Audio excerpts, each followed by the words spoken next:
Gopal Upanishad.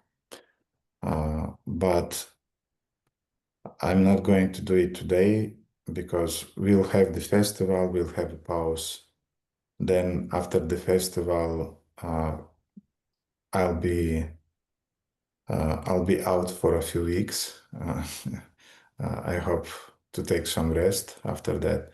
And after that little rest of 2 weeks, which means a month altogether, then when I'll come back, then I'll start the Gopal Upanishad. But before that, I was thinking that we'll just read a beautiful verse from Srimad Bhagavatam, and I'll try to say a few words. Но я решил не начинать этот семинар сейчас, потому что на следующей неделе у нас будет фестиваль, затем я планирую несколько недель отдохнуть, и это будет большой промежуток, поэтому сейчас мы просто прочитаем очень красивый стих из Шримад Бхагаватам. So it's Srimad Bhagavatam 4:8-34. Это Шримад Бхагаватам 4:8-34. I'll read the translation, then the purport, and devotees, Russian-speaking devotees, please open your Bhagavatams in your phone and read it. Я прочитаю перевод и комментарий. Русскоговорящие преданные, пожалуйста, открывайте Шримад Бхагаватам на русском языке. Om Namo Bhagavate Vasudevaya. Om Namo Bhagavate Vasudevaya. Om Namo Bhagavate Vasudevaya.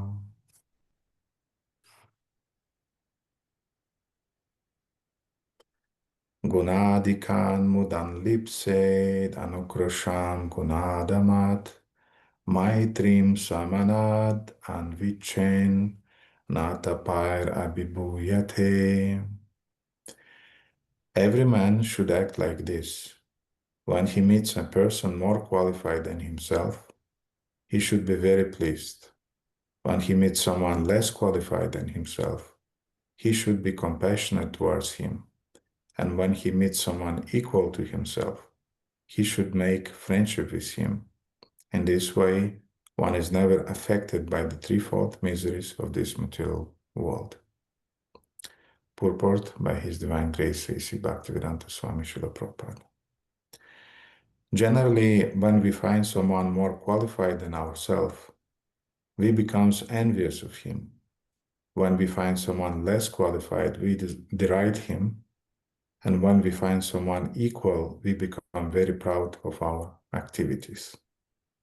These are the causes of all material tribulations.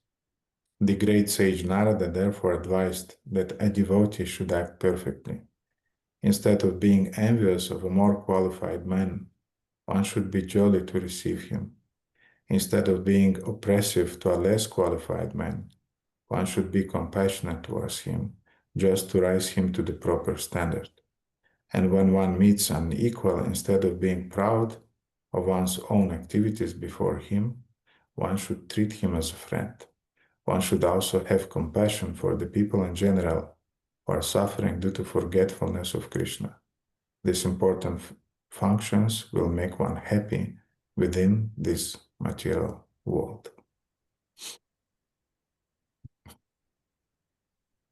Oma Gyanatimrandasya Gyananjana Shalakaya Militamina Tasmai Shri Gurave Namah Shri Chaitanya Manobhishtam Sthapitamina Putale Svarupakadamiham Dadati Swapadantikam Vanchakalpatarubhishcha Kripa Sindhubhaivacha Patitanam Pavanibha Vaishnavibha Namo Namaha Jaya Shri Krishna Chaitanya Prabhu Nityananda Shri Advaita Gadadhara Shivasari Gaura Bhaktavrinda Hare Krishna, Krishna Krishna, Hare Hare, Hare Rama, Rama Rama, Hare Hare.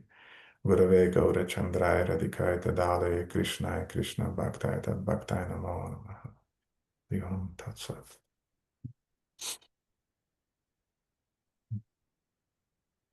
So Srila Prabhupada is offering a very beautiful formula about how a person can live happily even in this material world. Шрила Прабхупада предлагает нам прекрасную формулу, как жить счастливо в этом материальном мире. And for that, we have just to get rid of one quality, which is envy. Но для этого нам нужно избавиться только от одного качества — это зависть. As soon as we get rid of envy, we become happy people. Как только мы избавляемся от зависти, мы становимся счастливыми людьми. And how exactly we can get rid of envy is described by this verse. И в этом стихе описывается, как именно можно избавиться от зависти. We just have to respect three types of people in our life. Мы должны относиться с уважением к 3 видам людей. We have to be I'll leave my picture. happy when we meet a person more qualified than ourselves. Мы должны быть счастливы, когда встречаем человека более квалифицированного, чем мы сами. In the verse it is said that we have to be very pleased. В этом стихе говорится, что мы должны быть удовлетворены. Pleased, why? Pleased because we met someone who is more qualified and from whom we can learn. И почему мы должны радоваться? Потому что мы встретили кого-то более квалифицированного, значит, мы можем у него научиться. When we meet someone less qualified than ourselves, then we have to be compassionate towards him. Когда мы встречаем того, кто менее квалифицирован, чем мы должны относиться к нему со состраданием. And when we meet someone on the equal level, then we should make friendship with him. А когда мы встречаем кого-то равного, мы должны завести с ним дружбу. And now this verse, beautiful verse, was spoken by Narada Muni in this chapter of Srimad Bhagavatam. Этот стих произнес Нарада Муни в Шримад Бхагаватам. And this verse was spoken to Dhruva Maharaj. Этот стих Нарада произнес, когда разговаривал с Друвой Махараджем. Before saying this verse, Narada was trying somehow to test Dhruva's determination to achieve his goal. Перед тем, как произнести этот стих, Нарада пытался протестировать, проверить проверить Друву, насколько он решителен в своей цели. And he told him that just a second. Eu îmi cer iertare. Eu am trimis mesaj în prim.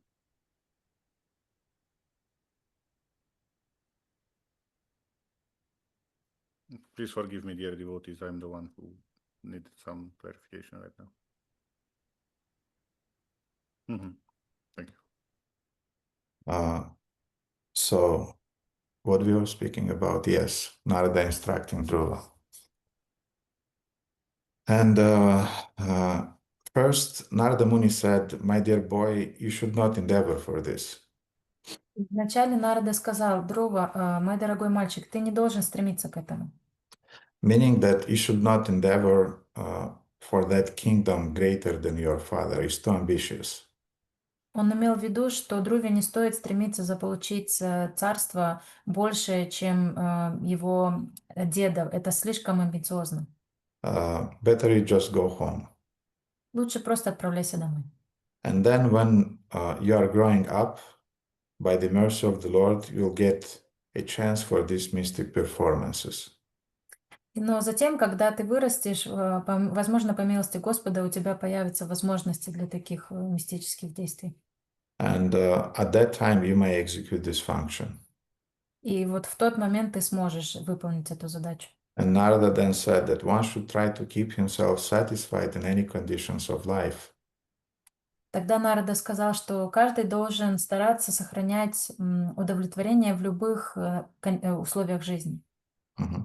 Meaning that sometimes the conditions will be pleasing, sometimes will suffer, but you have to be equipoised. Он имел в виду, что иногда у нас будут сложные обстоятельства, иногда будем страдать, иногда радоваться, но мы должны быть нейтральными, одинаково расположенными.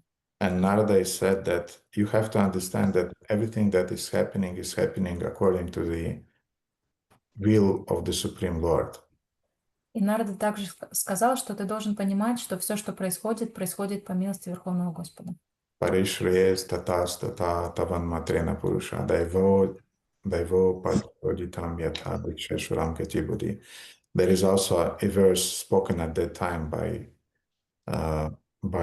Narada, in which he is saying that everything that is happening in our life is arranged by Daiva, is arranged by the will of the Supreme Lord. В этот момент Нарада сказал, что все, что происходит в нашей жизни, это организовано дайвой, судьбой. Mhm. And a person who endures in this way will be able to cross over the darkness of nescience very easily. И человек, который сохраняет равновесие, он сможет избавиться преодолеть тьму невежества. So in other words, dear Dhruva, just be happy. Yes, your stepmother offended you, but you just accept it as the will of the Supreme Lord. And just be peaceful. Don't do these crazy tapasyas that you are going to do. Другими словами, он сказал, что просто прими оскорбление твоей мачехи как волю Верховного Господа, и не стоит совершать все эти страшные аскезы, которые ты сейчас делаешь. And Dhruva was confident that the instruction given by Narada was valuable. И Друва, он подтвердил, что наставления, которые дает Нарада, они являются очень ценными. Yet he could not accept it. Но в то же время он не смог их принять. Mhm.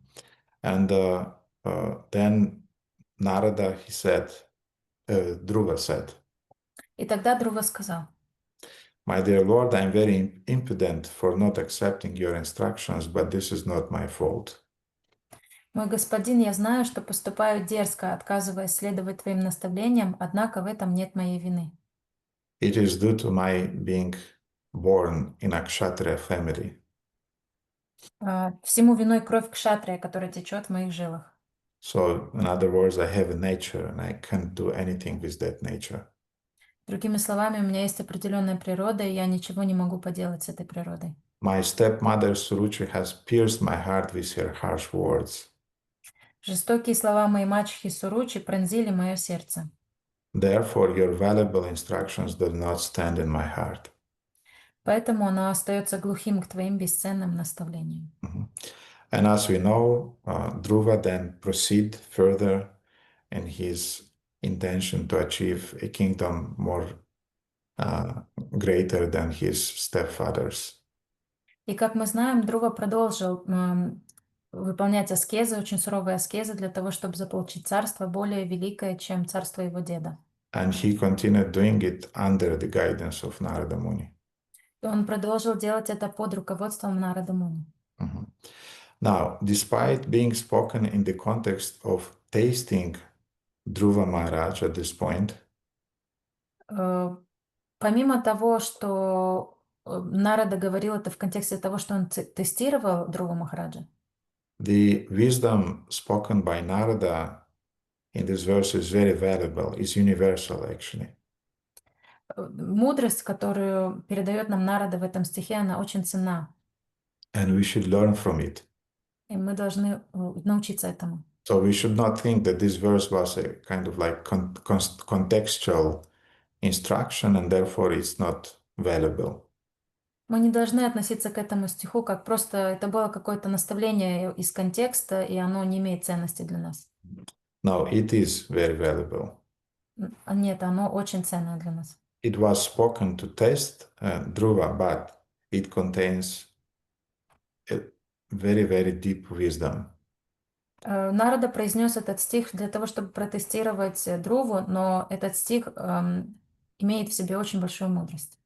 So, as I already spoke, that the greatest cause of the greatest cause of sufferings in our material existence, that cause is envy.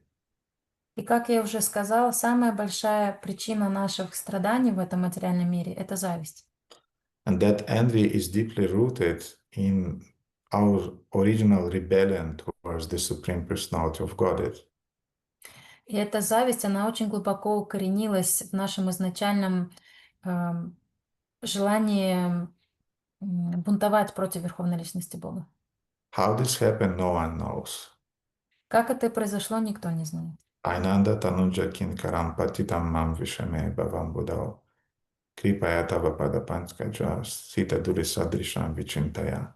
Somehow or other, I fell into this material world. Lord Chaitanya doesn't giving any specifics. Just somehow it happened. Так или иначе, каким-то образом я пал в этот материальный мир. Господь Чайтанья говорит об этом, он не дает каких-то более точных названий. But that something that happened determines the whole range of birth and death in the material world. Но вот то, что произошло, и то, что побудило нас пасть, оно, материальный мир, оно побудило за собой целый цикл рождений и смертей. And all of those births and deaths in the material world, somehow they revive around the same original quality, around envy. И все эти циклы рождений и смертей, все они крутятся вокруг одной вещи, это зависть. And this envy is manifesting in 3 directions. И эта зависть проявляется в 3 направлениях. To the superiors, to the equals, and to the juniors. Зависть к старшим, зависть к равным и зависть к младшим. We are envious and very, very rebellious against our parents, against our teachers, against our bosses at the job, and even sometimes we are rebellious towards our spiritual masters. Мы завидуем, и мы очень непослушны в отношении своих родителей, в отношении своих начальников на работе, с других старших и даже иногда к духовному учителю. Then we are very arrogant in the association with equals. Мы также очень гордимся в общении с равными. And we usually have the tendency to brag in their presence about our achievements, our realizations. Обычно у нас есть тенденция очень сильно хвастаться в их присутствии о наших достижениях, о наших реализациях. And in the material world, a neighbor wants to build a bigger house, he wants to buy a bigger automobile.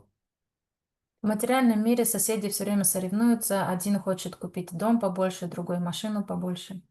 I have a new wife, I have a new husband. У меня новая жена, у меня новый муж. I have something new always because this competition actually is also driven by envy. А у меня что-то новое. Они постоянно соревнуются, и это соревнование, оно продиктовано также завистью. And of course, envy is manifesting in the tendency to humiliate and to exploit juniors. И также зависть проявляется в том, чтобы унижать и принижать младших. And I want to say that especially this one is a real reality check about what's happening in our life, in our hearts. Принижать и также эксплуатировать младших. И я хочу сказать, что это является очень хорошим тестом о том, что происходит на самом деле в нашем сердце. As soon as someone gets a little power, Как только кто-то получает немного власти, you immediately can understand what is happening in his heart. он сразу же может понять, что происходит в его сердце. Because if you use that power to exploit, if you use that power to abuse people are under you, it definitely means that you have a lot of envy in your heart. Потому что если ты начинаешь использовать эту власть для того, чтобы эксплуатировать и пользоваться людьми под тобой, то означает, у тебя есть нечистота в сердце. And this attachment to position and to power in the material world is one of the, it is even sweetest than the attachment to the material wealth. И привязанность к власти, к материальном мире, она более дорога нашему сердцу, чем даже привязанность к материи, к богатству. Have you seen this evolution of how it's happening usually with the politicians? Замечали ли вы когда-нибудь эту эволюцию? Обычно это происходит среди политиков. First, they become wealthy, Сначала они становятся благосостоятельными, multimillionaires. мультимиллионерами. And of course, they are not happy. И, конечно же, они не становятся счастливыми от этого. Then they go into the politics. Затем они начинают лезть в политику. Mhm. And they are trying to satisfy their tendency to control, to exploit others. И так они пытаются удовлетворить свои желания и тенденцию контролировать других. But even that is not satisfying, И даже это им недостаточно. because the envy is twisting in a very, very interesting manner, very interesting form after that. Потому что зависть, она очень сильно мимикрирует и деформируется в разные формы. First it was wealth, then it was power, Сначала зависть толкала нас к тому, чтобы получить деньги, затем, чтобы получить власть. Mhm. And after that, a person wants to become a saint, А затем человек хочет стать святым. because when you are a saint, you are in a position of a holy man, of a wise man, then it's even more rewarding in your attempt to control others and to dominate over others. Потому что когда ты становишься святым, это дает тебе еще большее чувство превосходства и возможность контролировать и доминировать над другими. And there are different psychologists, worldly famous psychologists, who addressed these so-called needs of a human being. И существует много разных психологов, которые обсуждали вот это потребности и стремления живого существа. Freud, Adler, and then Viktor Frankl, finally, he said that actually the most fulfilling thing in the material life is not exploiting, but is having a meaning, a deeper meaning in life.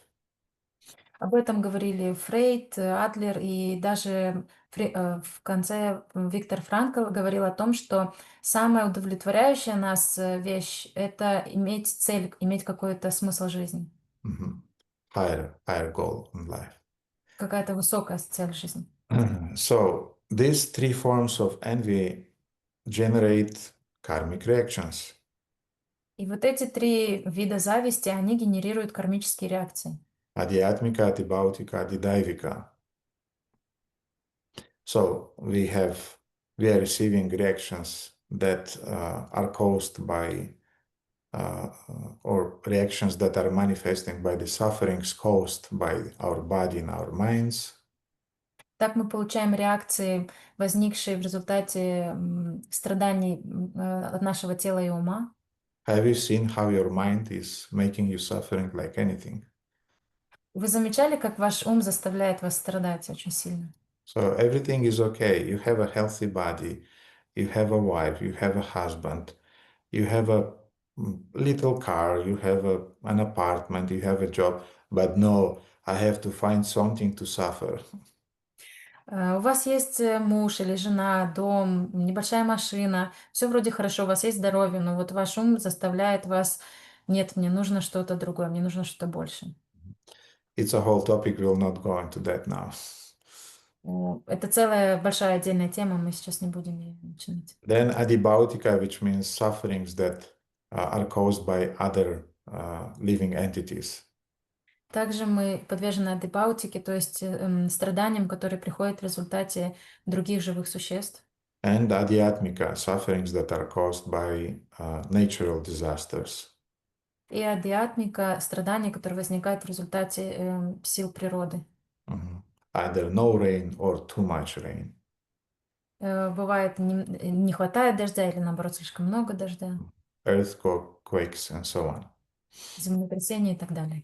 So this verse from Srimad Bhagavatam is teaching us that if we want to deal with those three types of sufferings, Этот стих из Шримад Бхагаватам учит нас, что если вы хотите справиться с этими тремя видами страданий, and if you really want to be happy in your life and satisfied, и вы хотите быть счастливым и удовлетворенным в своей жизни, then just work with your envy by building proper relationships with three types of people in your life.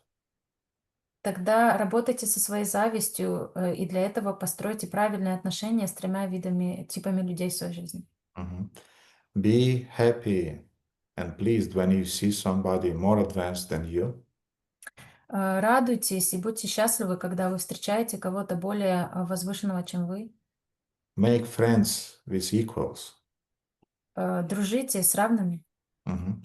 And help those who are under you, who are not so advanced as you. И помогайте тем, кто находится ниже вас, кто не настолько продвинут, насколько вы. In this way, you'll not be affected by the sufferings of the material world. И в этом случае вас не будут беспокоить тройственные страдания. So I'm sure that no one amongst us would like to suffer in the material world. Я уверен, что никто из нас не хотел бы страдать в материальном мире. And therefore, with your permission, I would like to go deeper a little bit into that subject today. Поэтому, с вашего позволения, я хочу углубиться в эту тему сегодня. Mhm. And I would like to study a little bit and to discuss about who exactly are those 3 types of people. Я хочу изучить поглубже, кто именно эти 3 типа людей. Mhm. And we will start with first with understanding who are the less qualified than we in our life.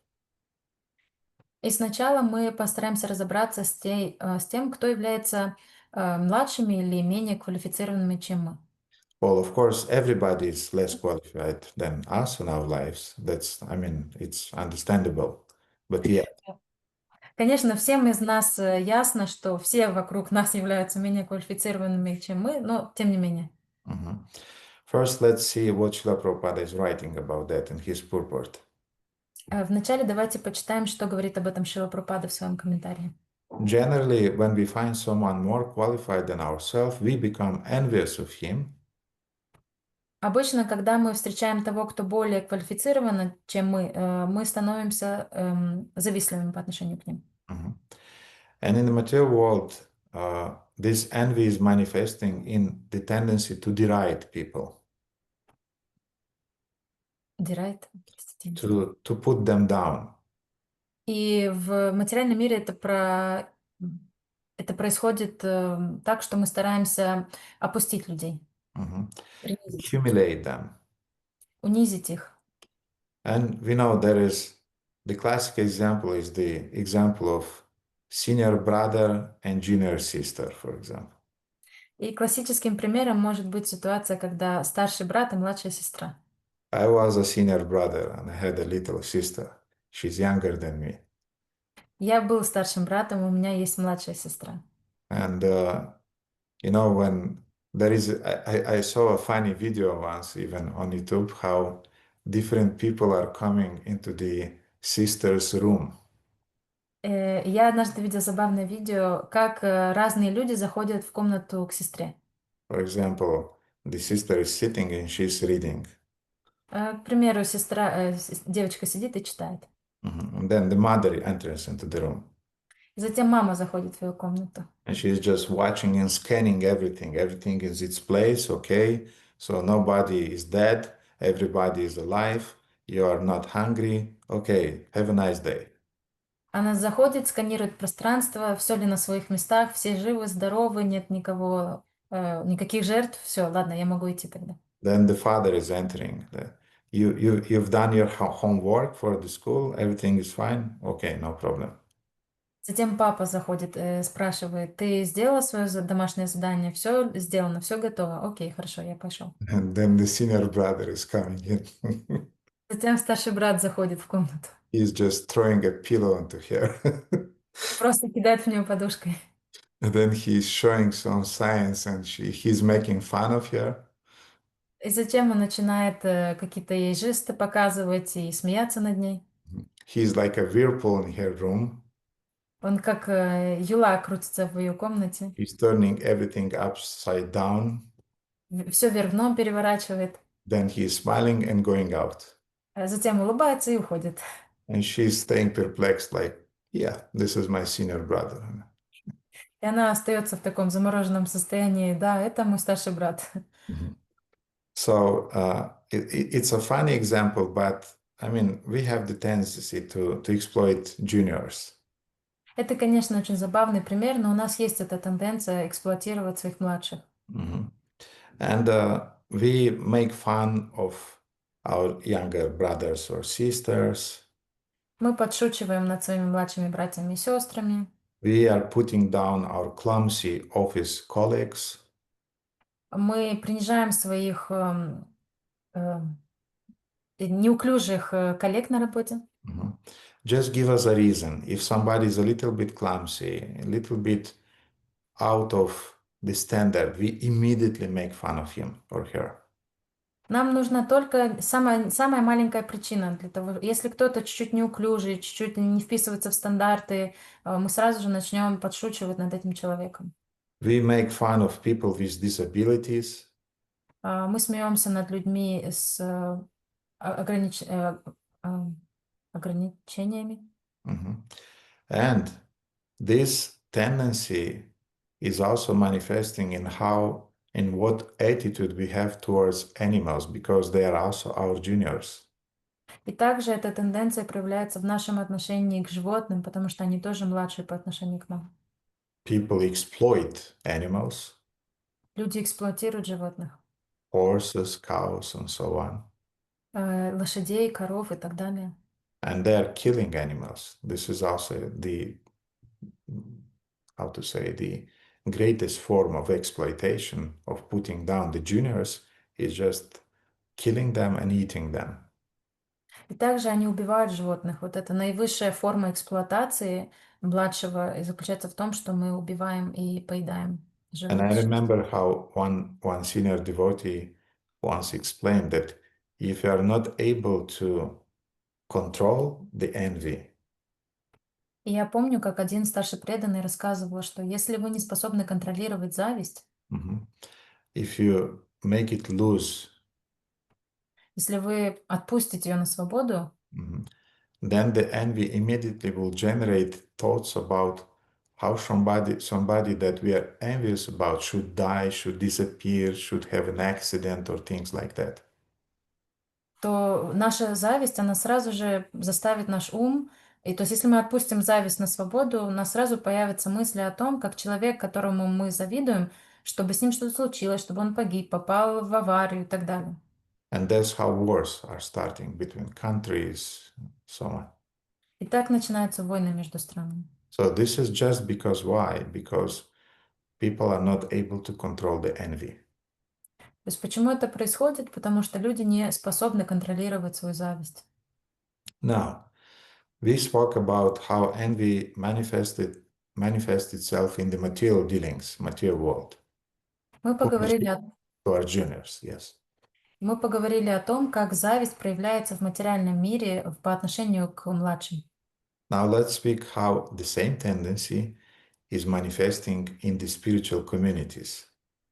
А сейчас давайте поговорим о том, как та же самая тенденция проявляется в духовных обществах. How this tendency is manifesting in our relationship with juniors, our devotees, juniors. Как эта тенденция проявляется в наших отношениях с младшими преданными? For example, the classical one is just a common fault finding in the name of preaching. Самое традиционное, например, это находить постоянно недостатки в человеке под предлогом тем, что вы ему проповедуете. I'm a preacher, I'm a senior, so preaching means fault finding, it means correcting, it means helping. То есть я проповедник, я наставник, поэтому я могу и имею право и должен находить недостатки и корректировать своего подопечного. And often junior devotees, beside doing all the heavy work in the temple, in the community, beside that, the only time when senior devotees are talking with him or with her is when he or she made a mistake.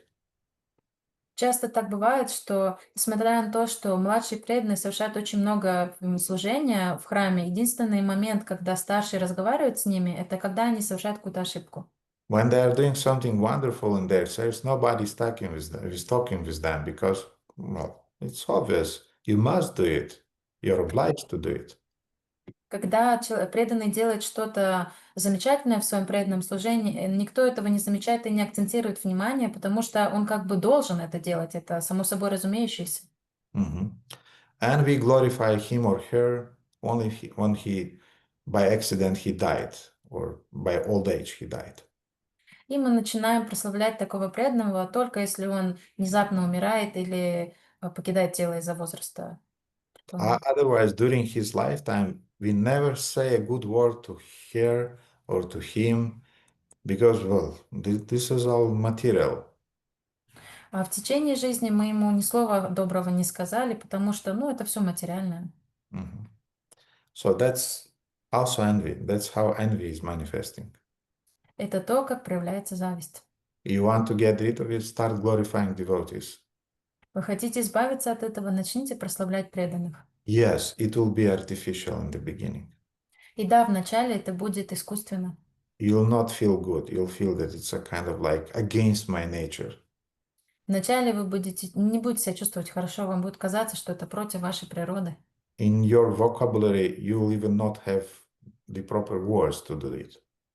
В вашем словарном запасе даже, возможно, нет слов для того, чтобы это сделать. But if you do it as a sadhana, because you want to really learn to appreciate devotees, you'll see that you learn it. Но если вы начнете делать это как садхану, для того, чтобы научиться ценить преданных, вы научитесь этому. Then another tendency how this envy towards juniors is manifesting is the excessive punishment of devotees when they are doing a little mistake. Еще одно проявление такой зависти к младшим является чрезмерное наказание, то есть слишком неадекватное наказание, когда они совершают какую-то ошибку. Mm-hmm. And I remember how once Niranjan Maharaj addressed that point. И я помню, как однажды Ниранджана Махарадж высказался по этому поводу. And he said that the biggest fear, according to his experience in talking with devotees, from what he heard from devotees, the biggest fears that they expressed was the fear of being excommunicated. Ниранджана Махарадж говорил, что в своем общении с преданными он заметил, что их самый большой страх является то, что их исключат из общины. Mm-hmm. So devotees are kind of like scared that if I'm doing a little mistake, I'm immediately excommunicated. То есть преданные боятся того, что если я совершу хоть небольшую ошибку, меня сразу же выгонят из общины. I'm not corrected, I'm not cared by, excommunicated. Что меня не поправят, меня не научат, а меня просто выгонят. And just recently here in Bucharest, I spoke with a few devotees and they expressed the same. They said that, Gurudev, the biggest fear is that we'll be excommunicated. And I said, why do you think like that? I mean, Недавно я разговаривала с преданными в Бухаресте, и они то же самое сказали. Гурудев, наш самый большой страх — это то, что вы нас выгоните. mm-hmm. And I asked them, what make you think like that? И я спросила их, что заставляет вас так думать? Because I was thinking maybe they are receiving these messages from our devotees. Я подумал, может быть, они от наших преданных получают такой сигнал. And they said, no, it's just our fears, our thoughts, exaggerated. Нет, это просто то, как мы чувствуем, это наш преувеличенный страх. Mm-hmm. But I'm raising this point.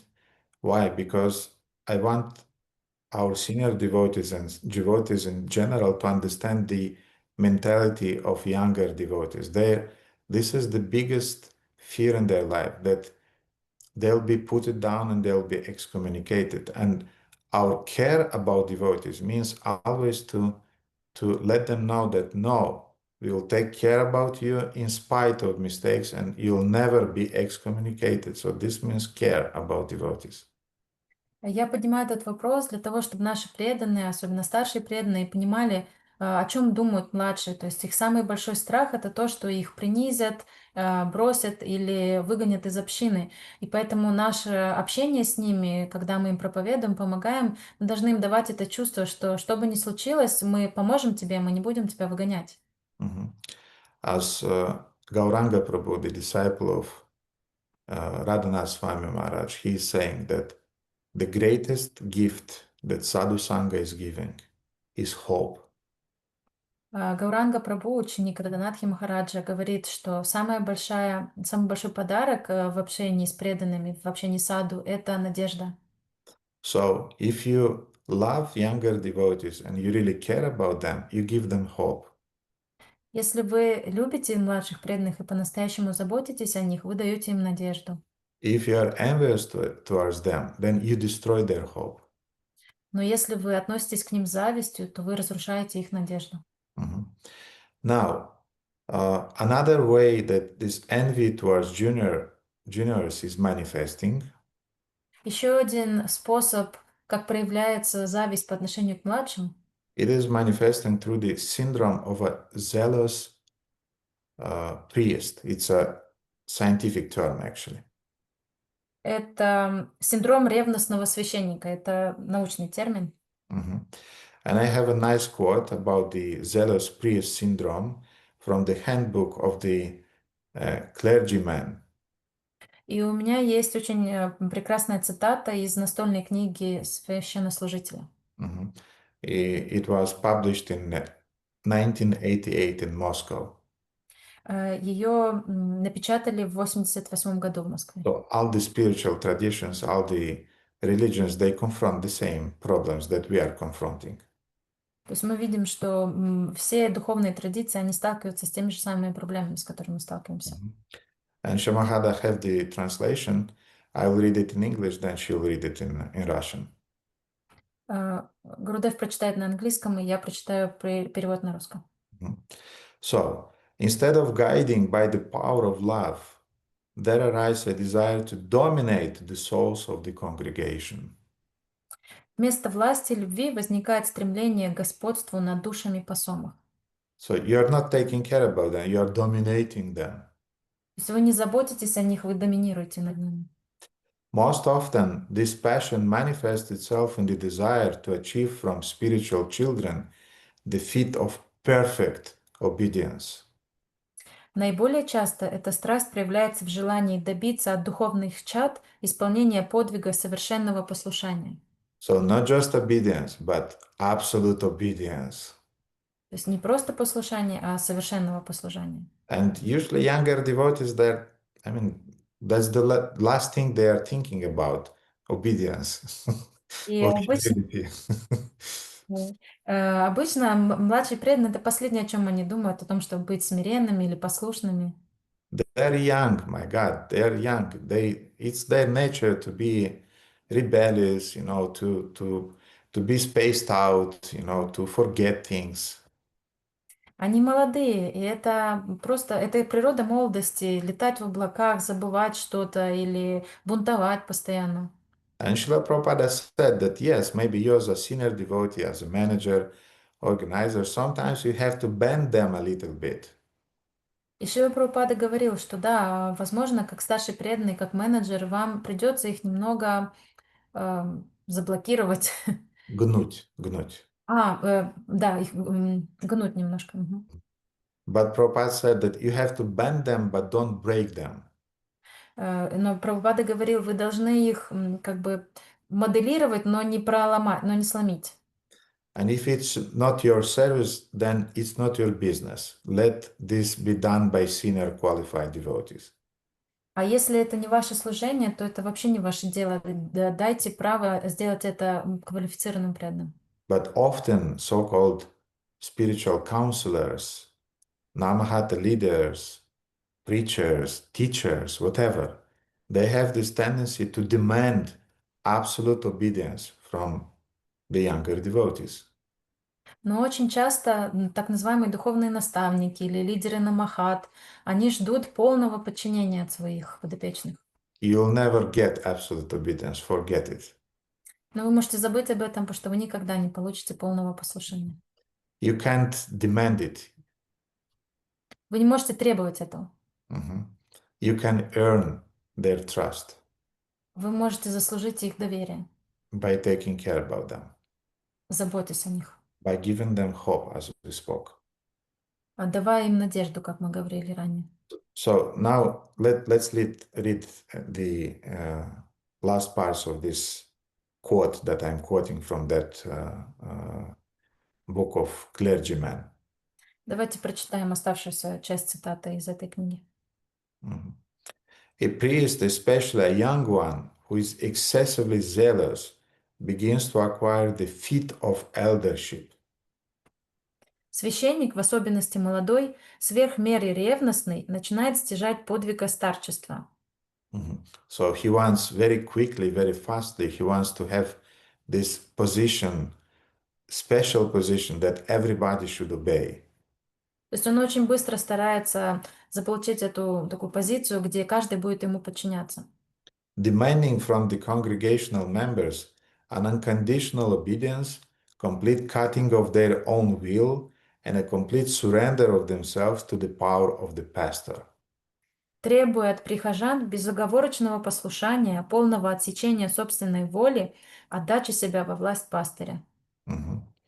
And who was that? I heard yesterday a lecture very, and there was a very nice point made. Вчера я слушала прекрасную лекцию, там был замечательный пункт. That we should not be dependent. Yes, as grihastas, we should not be dependent.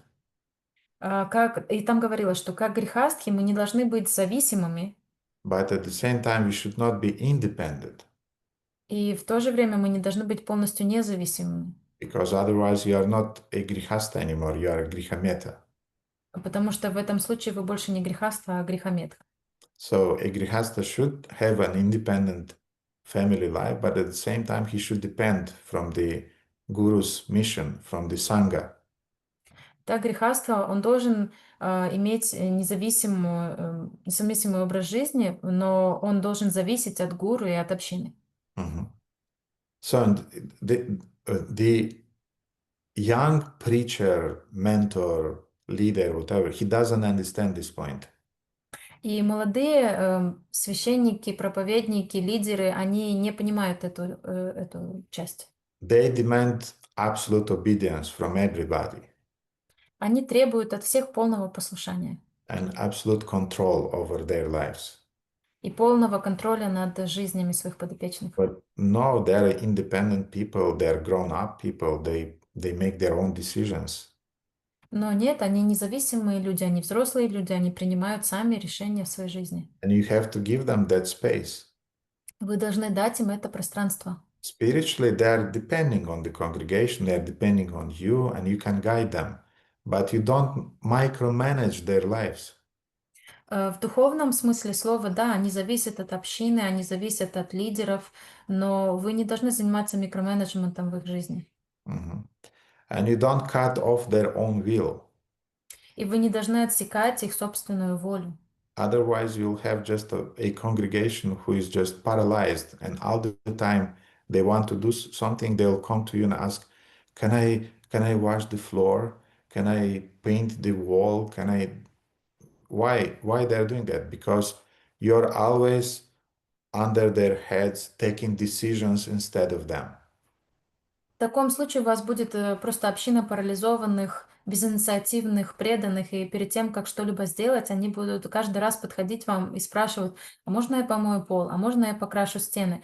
Почему это происходит? Потому что каждый раз, когда они пытались что-то сделать, вы обрубали их инициативу. Because you put them in an absolute psychological dependence on you. И вы поместили их в полную психологическую зависимость от вас. Subjecting the entire life of his congregational members to a strict censorship, such a pastor completely disregards the personal characteristics, living conditions, and capabilities of each of them, and most importantly, in the temptation of pride, he overestimates his own gifts, prescribing for himself the rarest gift of foresight, which only selected spiritual elders possess. Подвергая жестокой цензуре всю жизнь своих прихожан, такой пастырь совершенно не считается с личными особенностями, условиями жизни и возможностями каждого из них, а главное, в соблазне гордыни переоценивает собственные дарования, предписывая себе редчайший дар прозорливости, которыми обладали лишь избранные духовные старцы. So this foresight is the ability to anticipate and understand potential future events, needs, and so on. То есть он предвидит их будущие нужды, их потенциал и так далее. Mhm. So he's deciding who is doing what. То есть он решает, кто и что будет делать. But again, if you have this kind of micromanagement involvement in the lives of people that you are guiding, they'll be just they'll grow up irresponsible and paralyzed. Но еще раз, если вы будете вот так по мелочам в каждой аспекте жизни этого человека, своего подопечного встревать, то он просто вырастет инфантильным и безответственным. And you'll get reactions for pastorship abuse. И вы получите реакцию за нарушение своих полномочий как пастор или как наставник. Mhm. Now, so we spoke all of those things, heavy things, but we spoke them in the context how envy can manifest towards juniors. Мы поговорили об этих вещах в контексте того, как наша зависть влияет на жизнь младших. Mhm. Srimad Bhagavatam 11, Canto 11.246 describes the qualities of a Madhyamadikari. В Шримад Бхагаватам в 11 песне 2 главе 42 стих описывает качество Мадхьямадикари. Ishvare tadadineshu balisheshu dishatsu cha prema maitri kripa upeksha yah karoti samadhyamam. An intermediate or second class devotee called Madhyamadikari offered his love to the Supreme Personality of Godhead, is a sincere friend to all the devotees of the Lord, show mercy to ignorant people who are innocent, and disregards those who are envious of the Supreme Personality of Godhead. Преданный промежуточной категории Мадьяма Адхикари отдает свою любовь Верховной Личности Бога, искренне дружит со всеми преданными Господа, проявляет сострадание к невежественным, простодушным людям и обходит стороной тех, кто враждебно относится к Верховному Господу. So, a Madhyamadikari, he manifests four qualities. Мадхьяма Адхикари проявляет эти 4 качества. Prema, Maitri, Kripa, and Upeksha. Prema means he loves the Supreme Lord. Према означает, что он любит Верховного Господа. Maitri means that he is able to build relationships. He is able to be friendly towards all the living entities. Майтри означает, что он способен быть дружелюбным и построить отношения с другими живыми существами. Kripa means that he is merciful towards innocent. Крипа означает, что он милостив к отношению невежественным и And простодушным. Upeksha means he is able to avoid those who are envious. Упекша означает, что он умеет правильно избегать тех, кто завистлив. Prema, Maitri, Kripa, Upeksha. Ishvareta Dadineshu, Balisheshu. Balisheshu means that he is merciful to Balisheshu especially. Say it.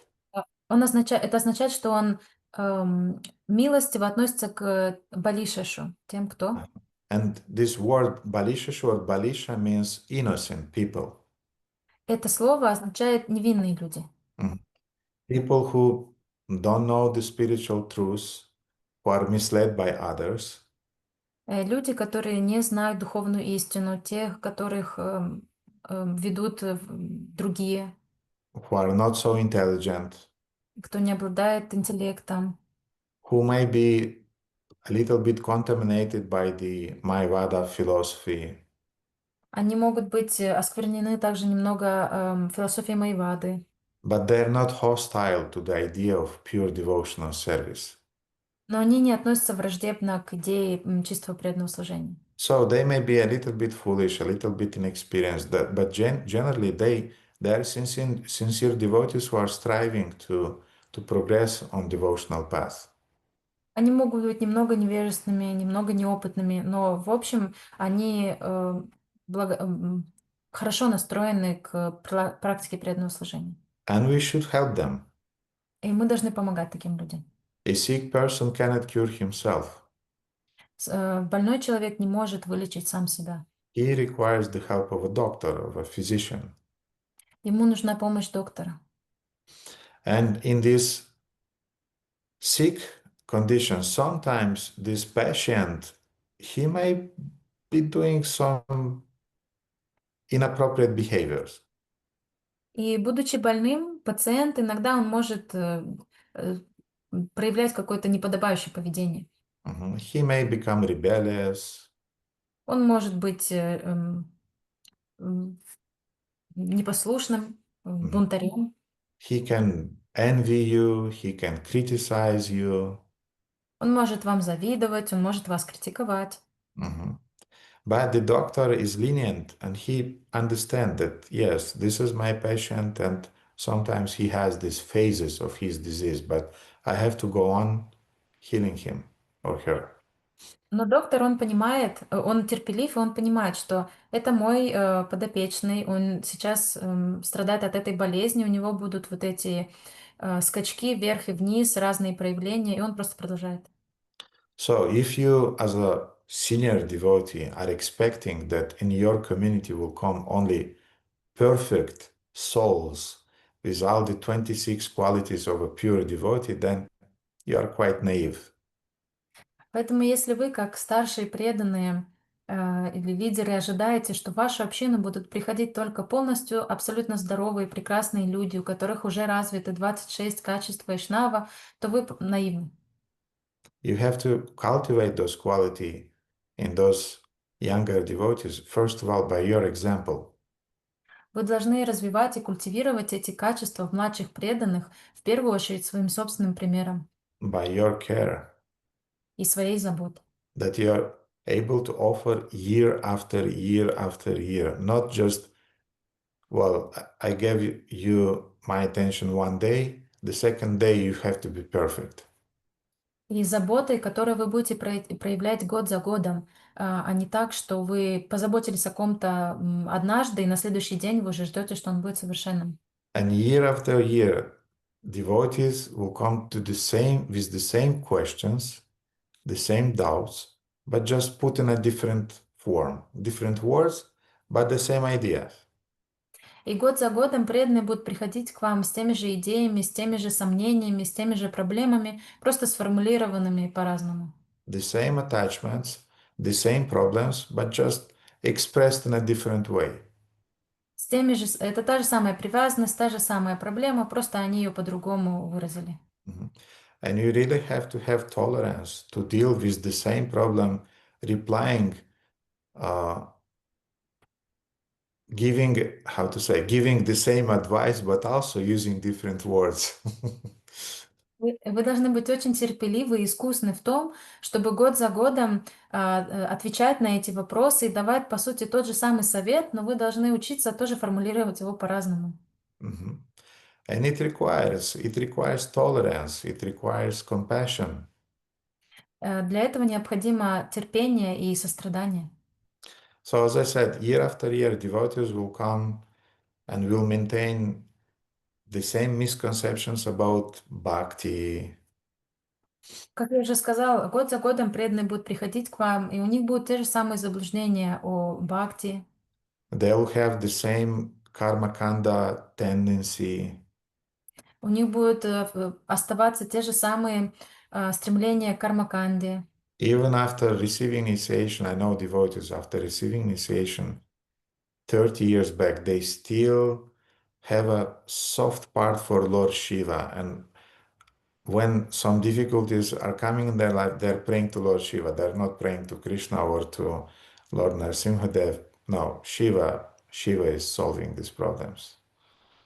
Я знаю преданных, например, спустя 30 лет духовной практики, после 30 лет после инициации, у них остается вот это такое мягкое мягкая точка, привязанность к Господу Шиве, и когда у них какие-то сложности, они сразу же в своем сердце бегут к Господу Шиве и молятся ему.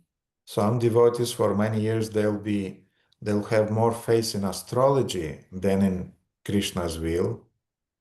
Многие преданные на протяжении также многих лет у них будет сохраняться вера в астрологию более сильная, чем вера в волю Кришны. And you want to give them initiation, and they'll say, Gurudev, this is not a proper day for initiation. We have to do it on another day. И вы хотите дать им инициацию, а вам отвечает Гурудев, это не благоприятный день для инициации, мы должны сделать это в другой день. So I can give you hundreds of examples of foolishness that younger devotees are doing. Я могу вам привести сотни примеров глупостей, которые совершают младшие преданные.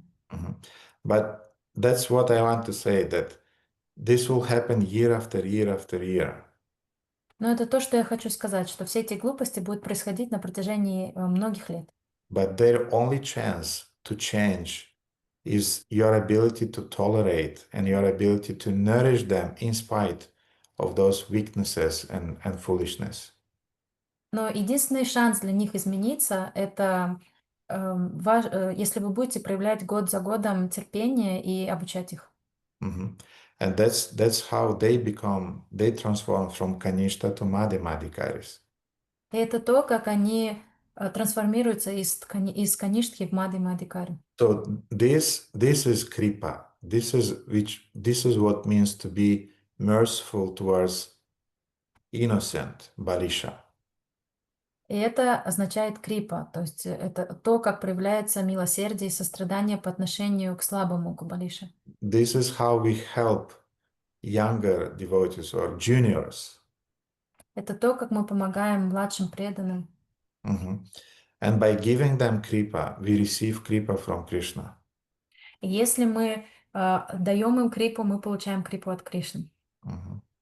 If we live to help them, we'll be happy. Если мы живем для того, чтобы помогать им, то мы будем счастливы. If we live just for us, we'll be always unsatisfied in our lives. Но если мы живем только для себя, то мы будем всегда неудовлетворены в своей жизни. So now let's speak about respect to equals. We spoke about respect to juniors. Now let's speak about respect to equals. А теперь давайте поговорим о том, как проявляется уважение по отношению к равным. Мы поговорили о младших, теперь поговорим о равных.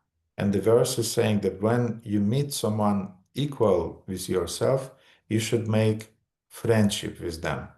И в сегодняшнем стихе говорится, что когда вы встречаете равного в себе, вы должны подружиться с ним. So, dear devotees, can you please tell me who are our equals? Any Дорогие ideas? преданные, вы можете сказать, кто является нашим равными? Whom we are considered to be equals? Кого мы считаем равными? Нам. Because usually it's not a problem to detect some juniors, not a problem to detect seniors, but with equals we really have a problem often. Потому So, что Megambari Mataji, I saw you raise your hand. Where are you? Hare Krishna, I'm here. Yes, please. Maybe at the same age. Same age. Yes, same age, sure. возможно, это преданные одного возраста. Да, конечно. What are other criteria to determine who is on equal level with us? Victor? Еще какие критерии, Виктор? Братья по несчастью, такие же бедолаги, как и мы. Birds of the same feather. Те, кто... the people who go through the same challenges that we are going through. Yes, they have the same anarthas, the same attachments. Да, это те, кто проходит, те, у кого одинаковый набор анарты, и те, у кого такие же одинаковые привязанности. The same problems. Одинаковые проблемы. And then, yes, we are sure we are equals. We have issues to talk and we understand each other. Да, конечно, тогда мы чувствуем таких людей равными, потому что у нас есть о чем поговорить. Мгм. Радаканта, who else Харе Кришна, can be Гурудев, я considered? хотела сказать о том, что с такой же степенью проявления анартх, ну, вы уже Мгм. сказали. Харе Мгм. Кришна. I wanted to mention that the equals are those who have the same anarthas manifested, but you mentioned this already. Yes, more often that's the main criteria of who is equal, because we see that he or she has the same anarthas as we, so we can be friends. Чаще всего это как раз самый главный фактор. Когда мы видим, что у человека такие же анархии, как у нас, значит, мы можем быть друзьями. Mhm. Premalata. Cei cu care poți fi sincer, fără să te simți inferior sau superior? Mhm. Ok, bine. Те, с кем ты можешь быть откровенным и искренним, не чувствуя себя младшим или старшим, ниже или выше. Mhm. Și-am plăcut say it in English also, please. Those who are those with whom you can be sincere and authentic, so you don't feel yourself lower or higher than someone else. Mhm. Ok, Prana. Харе Кришна. Мне кажется, с теми, кто вот у тех, у кого есть такое же желание служить в каком-то вот направлении.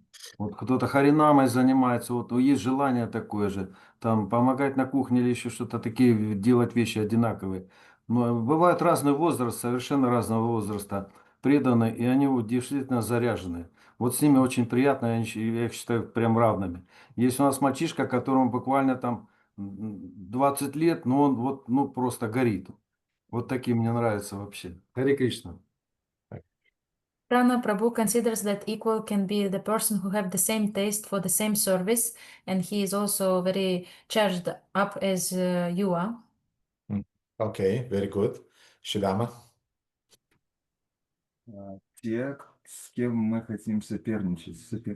Мы обычно с равными соперничаем. Those with whom we feel competition and those with whom we want to compete. Yes, that's a very, very good definition. Very good.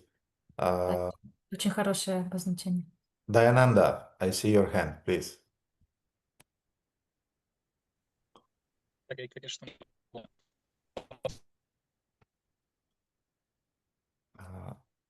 Dayananda, мы не слышим вас, к сожалению.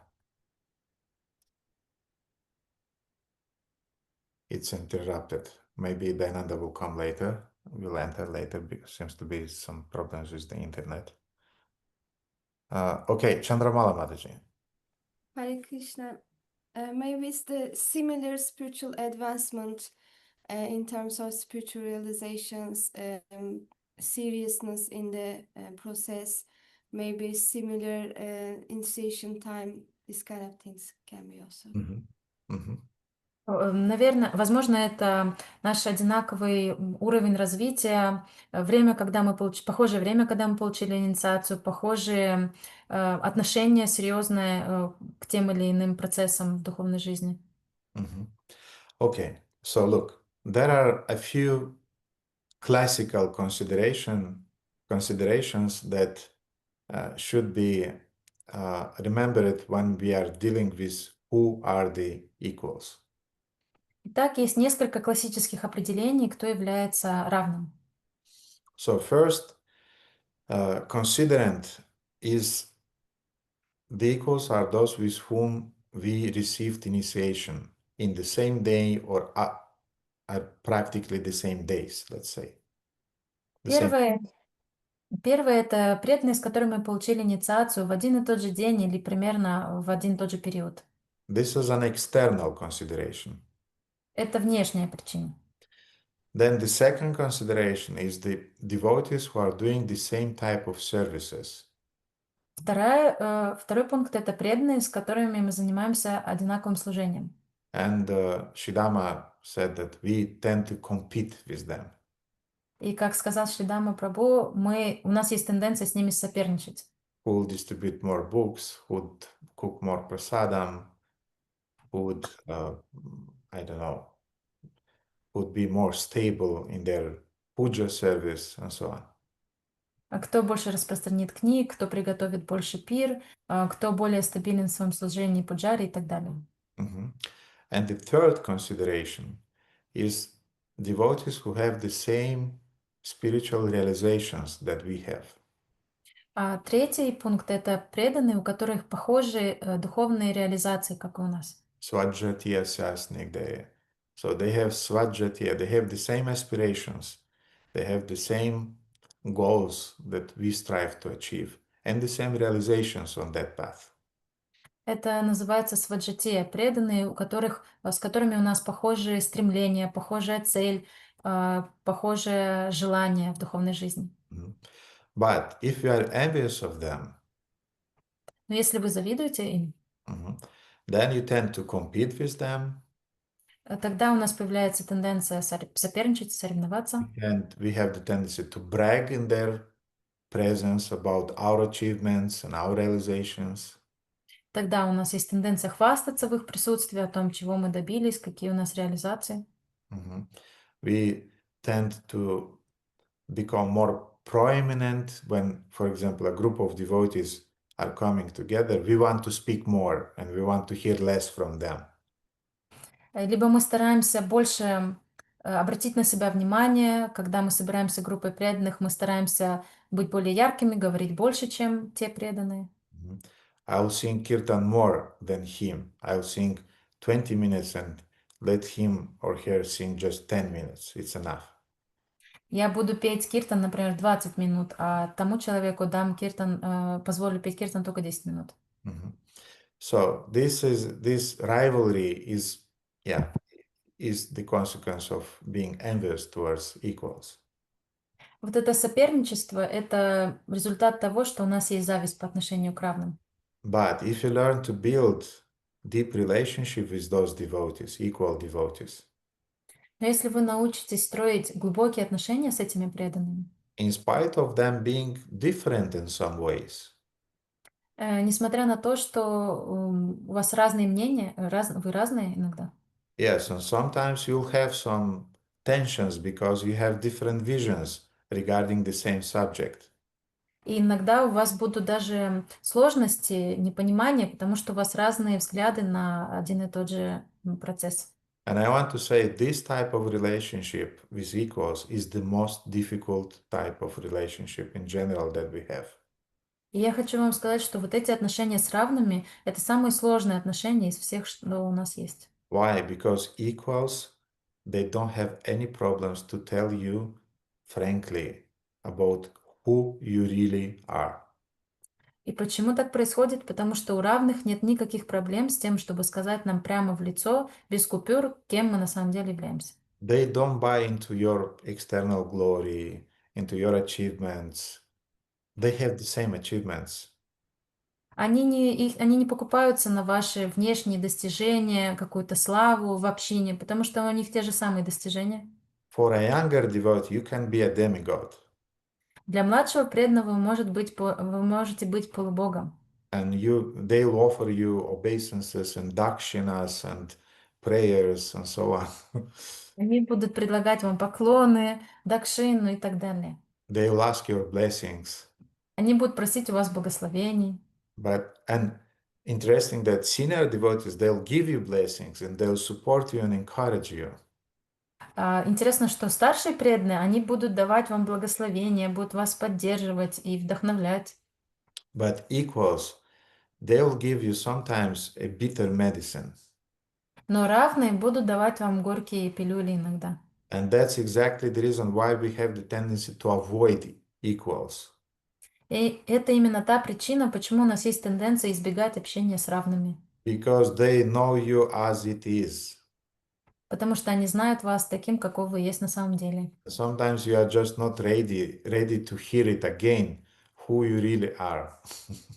И иногда мы просто не готовы выслушать это, кто мы есть на самом деле. But equal friendly devotees, they tell you directly who you are. Но равные преданные, они обычно вам прямо в лицо говорят, кто вы есть. So when we befriend, associate, and serve our equals in spite of those bitter experiences, Итак, когда мы дружим с равными и служим им, несмотря на то, что они дают нам эти горькие пилюли, then we enrich our spiritual realizations. мы достигаем духовных реализаций. We acquire more skills in our devotional service. Мы приобретаем новые умения в нашем преданном служении. And there is a verse cited in a commentary to Mahabharata and Udyoga Parva. Shamahlada, I sent you that verse, which is saying in this regard. Есть также стих, приведенный в Махабхарате, который говорит по этому поводу. A student acquires 1/4 of his knowledge from the acharya. Ученик получает 1/4 своего знания от ачарьи, 1/4 by his own intellect, 1/4 благодаря своему собственному уму, 1/4 in time, 1/4 с течением времени and 1/4 from the fellow students. и 1/4 от своих товарищей по учебе. So it's interesting that 1/4 of our realization we get from fellow students, from our friends. Интересно, что 1/4 нашего знания мы получаем от своих соратников, от одноклассников. But the most important thing that we receive in the association with equals, and the most important thing we should offer in the association with equal devotees, Но самая важная вещь, которую мы получаем в общении с равными, и самая важная вещь, которую мы предлагаем в общении с равными, is to receive and to offer much needed psychological help and support, mutual support. это получать и делиться психологической поддержкой, которая нам так нужна. And encouragement in devotional service. И поддерживать друг друга и вдохновлять на духовном пути. So now let's speak about respecting and serving the seniors. We spoke about juniors, we spoke about equals. Now let's speak about seniors. А теперь давайте поговорим о том, как проявляется уважение к старшим преданным. Мы уже поговорили о младших и равных. As this verse is saying, the seniors with whom we should be very pleased. Как в этом стихе говорится, это старшие, которым мы должны радоваться. Once the great sage Durvasa Muni, he was passing through the higher planetary systems. Однажды великий святой Дурваса Муни проходил по высшим планетам, по высшим вселенным. And he saw Lord Indra, who was riding on his elephant. И он увидел царя Индру, который был на своем слоне. And Durvasa, when he saw Indra, he offered him respect because Indra is the chief of the demigods. И Дурваса, когда он увидел Индру, он выразил свое уважение, потому что Индра является царем полубогов. So, look, technically, Durvasa is more realized because he's more detached and he has more knowledge. Технически говоря, Дурваса, он более реализован, потому что у него больше духовный опыт, и он более отречен. So, technically, from the spiritual point of view, he is the senior. С духовной точки зрения он является старшим. But from the managerial point of view, Indra is senior. Но с точки зрения менеджмента Индра был старшим. But from the point of view of the position that Indra is occupying in the universe, he is higher than Durvasa. С точки зрения позиции, которую занимает Индра во Вселенной, он выше, чем Дурваса. But yet, Indra, seeing Durvasa Muni, he offered him his respect also. Тем не менее, Индра, когда увидел Дурваса Муни, он проявил свое уважение, выразил свое почтение. So, in his own desire to respect Indra's position, Durvasa offered to Indra his own garland. И когда Дурваса пожелал проявить почтение, выразить почтение Индре, он отдал ему свою гирлянду. And Indra at that point, I don't know, because it's a very, very interesting story. He was tired, he had a bad day, he was proud, we don't know, but he just immediately took that garland and gave it to his elephant Airavata. И я не знаю, почему так произошло в этой истории. Возможно, Индра был уставшим, возможно, у него был плохой день, возможно, он просто был в невежестве. Мы не знаем точно, но так или иначе Индра сразу же отдал эту гирлянду своему слону Айравати. At least externally, it obviously looked that he is disrespectful towards Durvasa. И, по крайней мере, внешне это выглядело, что Индра с пренебрежением и неуважением относится к Дурвасе. Maybe because Indra receives garlands every day and maybe many times a day, and he's just kind of like tired of receiving those garlands. Может быть, потому что Индра получает гирлянды много раз в день, и он просто устал от того, что получает гирлянды. So he gave his garland to his elephant Airavata. Так он отдал свою гирлянду слону Айравати. Airavata is a celestial animal, И Айравата — это божественный слон. but still he's an animal. I mean, celestial, but still an animal. То есть он небесный, но все-таки он остается животным. And Airavata just threw the garland between his legs and he broke it. И Айравата бросил гирлянду под свои ноги и растоптал ее. And this is the last thing you want to do towards Durvasa Muni. Это последнее, что вам хотелось бы сделать на глазах у Дурвасы. When Durvasa Muni saw this scene, he got really angry. Когда Дурвас увидел эту сцену, он очень сильно разозлился. There are few reasons why Durvasa got angry. И есть несколько причин, почему Дурваса разозлился. First of all, that's his nature. He is the partial incarnation of Lord Shiva. Первая причина — это то, что такова его природа, он частичное воплощение Господа Шивы. But don't forget, he's a divine sage. Но также не забывайте, что он возвышенный святой. And Мудрец. he saw the manifestation of adharma, and he wanted to point out that this is not proper thing to do for Indra, disrespecting a sage. You are giving a very bad example. Yadyada chariti shrishta. Но также он увидел, что прямо на глазах у него совершается адарма. Это неправильно, чтобы так относиться к святым. И он понимал, что Индра подаст плохой пример таким поведением. So Durvasa cursed Indra. И поэтому Дурваса проклял Индру. And Durvasa cursed also all other demigods and Indra's entourage. И Дурваса проклял также всех остальных полубогов в окружении Индры. He cursed Indra to lose his power, and he cursed all the demigods, all other demigods to lose their powers. Он проклял Индру, чтобы он потерял свою власть и мощь, и также потеряли свою власть все остальные полубоги. And affected by this curse of Durvasa, Indra and all other demigods, they lost their power, and demons overtook their positions. И под воздействием этого проклятия Индра и остальные полубоги потеряли свои позиции и проиграли демонам. They started to lose battle after battle, and finally the demons, they took over the whole universe.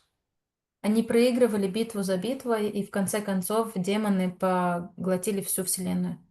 So now, that garland that Durvasa Muni offered to Indra, it was a symbol that I want to express my affection towards you. I'm giving you a gift. I'm giving my kripa to you.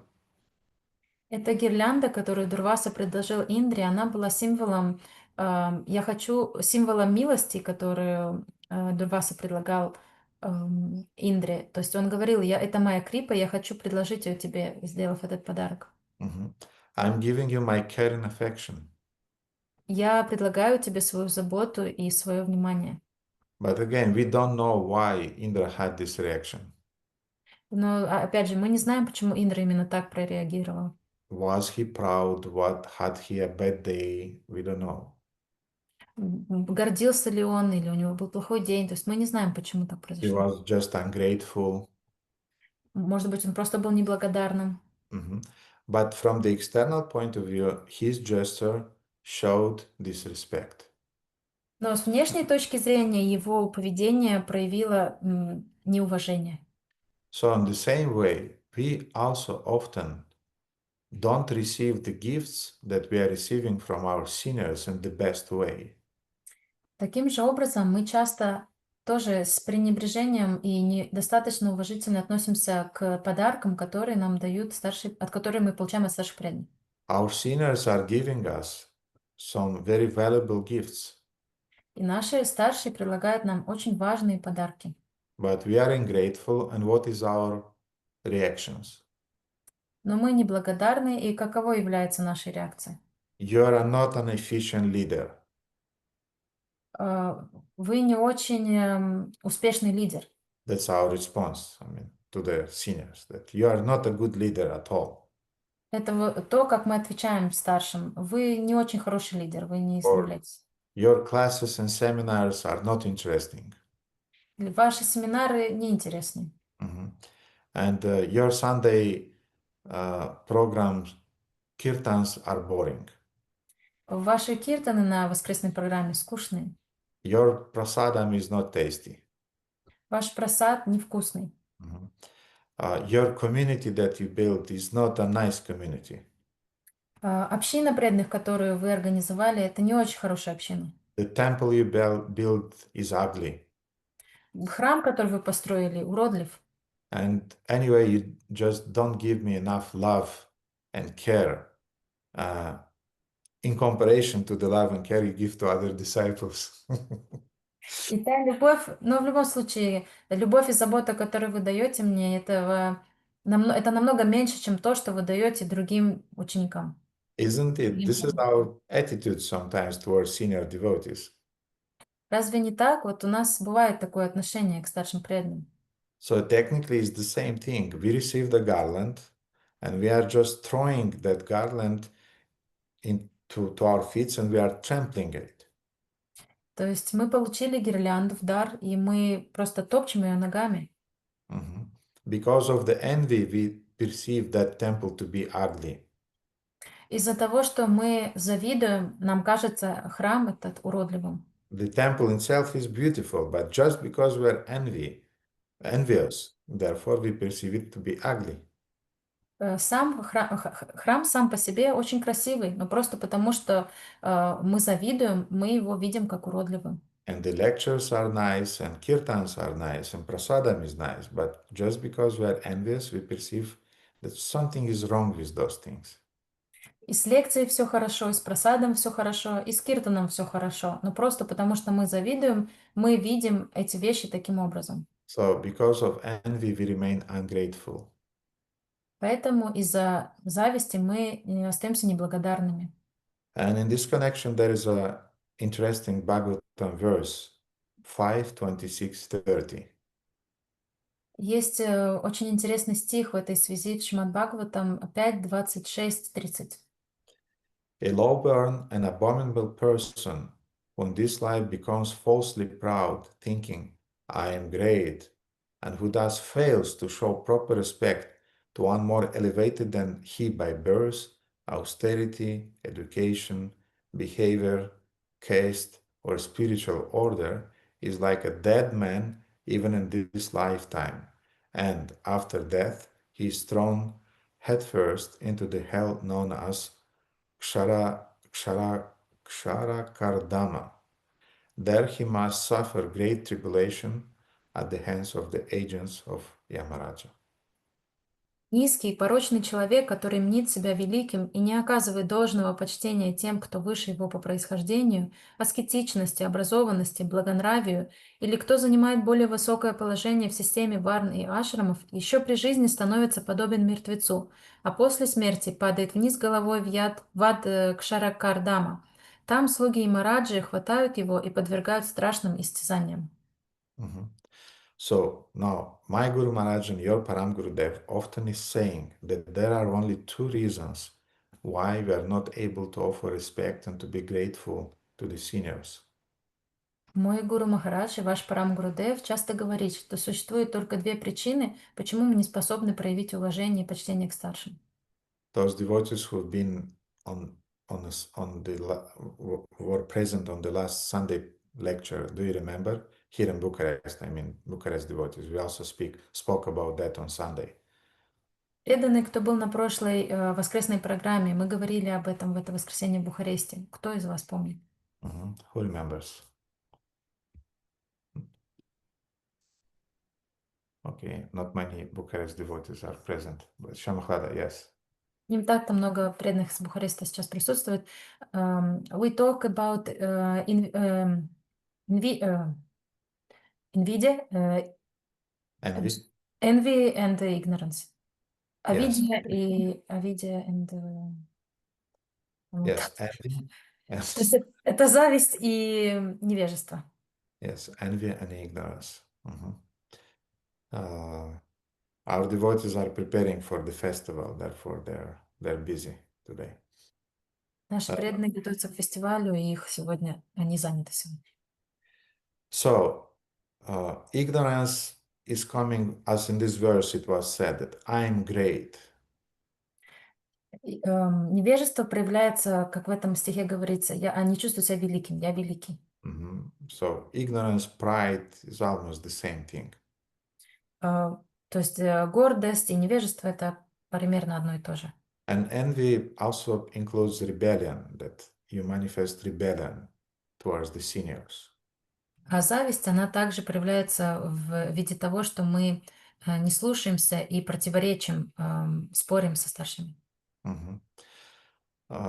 So when we break the principles of Vaishnava etiquette, Когда мы нарушаем принципы вайшнавского этикета, when we offend senior devotees, когда мы наносим оскорбления старшим преданным, when we are harsh with devotees, когда мы грубо общаемся с преданными, there are only two reasons. Either we are ignorant or we are just envious. этому существует только две причины. Либо мы в невежестве, либо мы завидуем. But we should understand that our ability to give respect to our seniors, like for example to the parents, to teachers, and to those who occupy some social position, Но мы должны понимать, что наша способность выражать почтение старшим, нашим лидерам, нашим духовным учителям или тем, кто занимает какое-то положение в системе, is directly connected to our intelligence. напрямую связана с нашим разумом. Because when you are intelligent, you are able to receive knowledge, you are able to receive guidance. Потому что когда вы обладаете разумом, вы способны получать знания и получать наставления. That's how you become a wise person in your life. Это то, как вы становитесь мудрым человеком в вашей жизни. So in that sense, we can say that respect for the elders is like the control scale by which you can determine the quality of your intelligence. Таким образом, мы можем сказать, простите, таким образом мы можем сказать, что то, как мы слушаемся, это наша шкала, по которой видно наш разум в жизни. Because the inability to receive guidance from the seniors Потому что неспособность получать наставления от старших manifests as our inability to receive wisdom in life. это проявляет нашу неспособность получать мудрость в жизни. And now the most important thing, that our ability to offer respect to the sinners is directly affecting our ability to offer our respect to the Supreme Personality of Godhead in Himself. И очень важная вещь, что наша способность выражать почтение и уважать наших старших напрямую связана с нашей способностью выражать почтение Верховному Господу. Finally, Krishna is the eldest. Потому что, в конце концов, Кришна является самым старшим. By offering respects to elders, we learn to offer our respect to the eldest, to Shri Krishna. И выражая почтение нашим старшим, мы выражаем почтение Шри Кришне. So the greater we have, the greater is our ability to offer respects to the seniors, to elders. To that degree, we show our spiritual qualification in serving the Supreme Personality of Godhead. То есть, тем больше мы способны выражать почтение к своим старшим, тем выше наша духовная квалификация. The more we offer respect to the elders and seniors, the more we are protected. Чем больше мы способны выражать почтение нашим старшим, тем больше мы защищены. For example, when the wife doesn't offer her respect to her husband, he's not able to protect her. Например, когда жена не уважает своего мужа, он не может ее защитить. And we know this phenomena, especially in post-Soviet countries, when the wives, they took over the role of the husband in the family, and she's doing everything. She's cooking, she's cleaning, she's driving the car, she's fighting when it is needed, she's acquiring money, everything she's doing. Мы знаем этот феномен, особенно в постсоветских странах, что женщина берет на себя слишком много, она готовит, стирает, убирает, зарабатывает деньги, и даже если надо применить физическую силу, то она дерется в ситуации. And the justification is that my husband is weak, therefore, if I'm not doing it, nobody is doing it. И обычно объяснение, оправдание в этой ситуации такое, что мой муж слишком слабый, если я это не сделаю, то никто этого не будет делать. But actually, the more you are doing those things, the weaker he becomes. Но чем больше вы так делаете, тем слабее становится ваш муж. You have to give him his space, his role. Let him take responsibility and do mistakes, no problem. Вы должны дать ему это пространство, позвольте занять ему его роль, которая ему предназначена. Дайте ему пространство и позвольте ему делать ошибки. And then he'll protect you. И тогда он сможет вас защитить. So, if the wife doesn't respect him, he's not able to protect her. Но если жена не уважает своего мужа, он не способен ее защитить.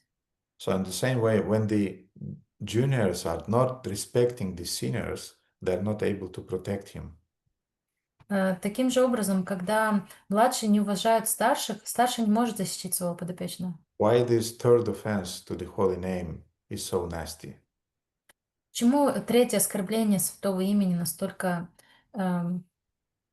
плохое? Противное. Противное. Because Gurora means disrespecting your spiritual master. Actually, it means that by disrespecting him, you remain an orphan. Это оскорбление, непослушание духовному учителю.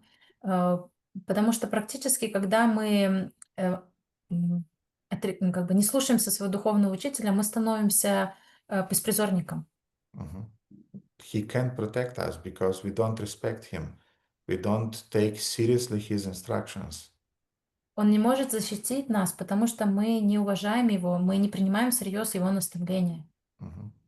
And on the contrary, when we, in spite of the mistakes that the sinners are doing sometimes, И наоборот, когда, несмотря на ошибки, которые наши старшие совершают, we still offer our respect to them, мы продолжаем выражать свое почтение и уважать их, we really receive their mercy.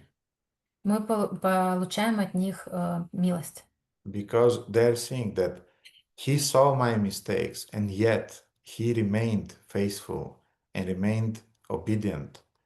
And this person is really trustworthy.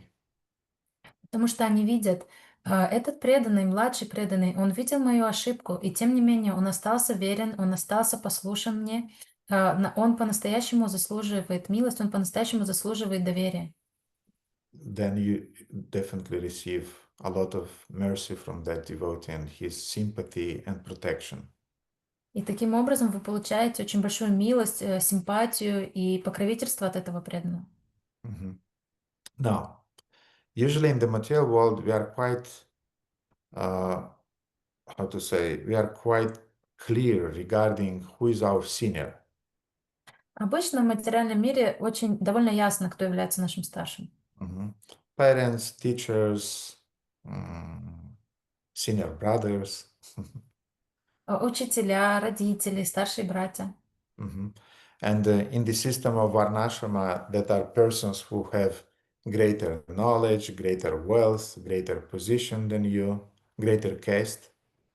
По системе Варнашима это также те люди, у которых больше материальное благополучие, они занимают выше положение, чем вы. Mhm. But who is our senior according to the spiritual perception? Но кто является старшим с духовной точки зрения? Mhm. Any ideas, dear devotees? Дорогие преданные, кто думает? Radhakanta? Харе Кришна, может быть, те, кто могут нас чему-то научить, хоть в каком-то аспекте? Okay. Maybe those who can teach us in any aspect. Okay, very good. Who else are our seniors? Кто еще является нашим старшим? Whom we should respect as our seniors? Кого мы должны слушать как старших? Dayananda? Харе Кришна, мои поклоны. Сейчас слышно? Да. Получается, старшие — это те, кто раньше приняли инициацию, Так. которые взяли больше ответственности в обществе, и у кого, ну, судя логике, больше реализации духовной. Очень хорошо. Seniors are those who receive initiation before us, those who accepted more responsibility in devotional life, and those who have more realization in life. Anybody wants to complete what Dayananda said? Кто-нибудь хочет дополнить то, что сказал Дайнанда? Okay, Premalata? Cineva care are mai multă iubire față de Krishna decât mine? Those who have more love for Krishna than me, те, у кого больше любви к Кришне, чем у меня. Foarte bine, Premalata, mulțumesc. Radhakanta? Моя наставница много раз мне говорила, что цитировала Шрилу Прабхупаду: если кто-то получил инициацию раньше тебя хоть на 1 минуту, это он, ну, он твой старший преданный, без вариантов. Okay. Srila Prabhupada used to say that those who receive initiation even 1 minute earlier than you is your senior devotee.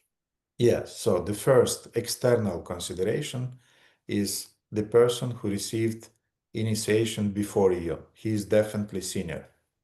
Так, первая внешняя причина – это преданный, который получил инициацию раньше тебя. Therefore, we see amongst Srila Prabhupada's disciples, they really take into consideration this point. Who received initiation from Srila Prabhupada first, who received sannyas from Srila Prabhupada. These are valuable considerations. И мы можем видеть, что среди учеников Шрилы Прабхупады является очень ценным этот признак. Кто получил раньше инициацию, кто получил раньше саньясу, они очень следят за этим. But what we do in a situation, for example, when, let's say, Karunarasa, she received initiation 3 years back, you received initiation, Karunarasa? 3 years back, let's say 3 years back. Но что делать в том случае, если, например, Карунараса, вот она получила инициацию 3 года назад? And let's say that Premalata, she received initiation just 1 year back. А Прималата получил инициацию только в прошлом году. But Premalata is responsible for distributing prasadam during our Sunday programs. Но Прималата отвечает за раздачу прасада на наших воскресных программах. Is Karunarasa obliged to listen to Premalata or not? Должна ли Карунараса слушать то, что говорит Прималата, или нет? Is Karunarasa obliged to follow and to offer respect to Premalata or not? Должна ли Карунараса следовать за Прималатой и выражать ей почтение?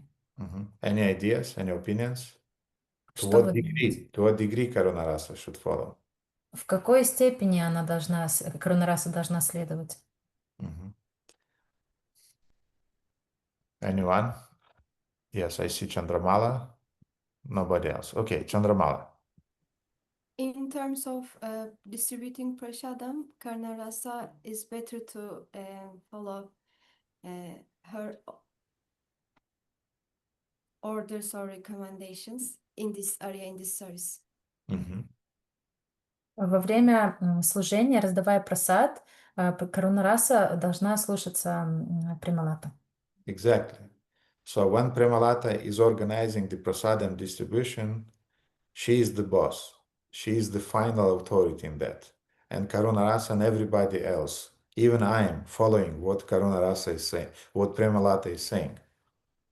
Именно так. Когда Премалата организует распространение просада, все должны ее слушаться. Каруна Раса, другие преданные, и даже я должен буду слушать, что говорит Премалата.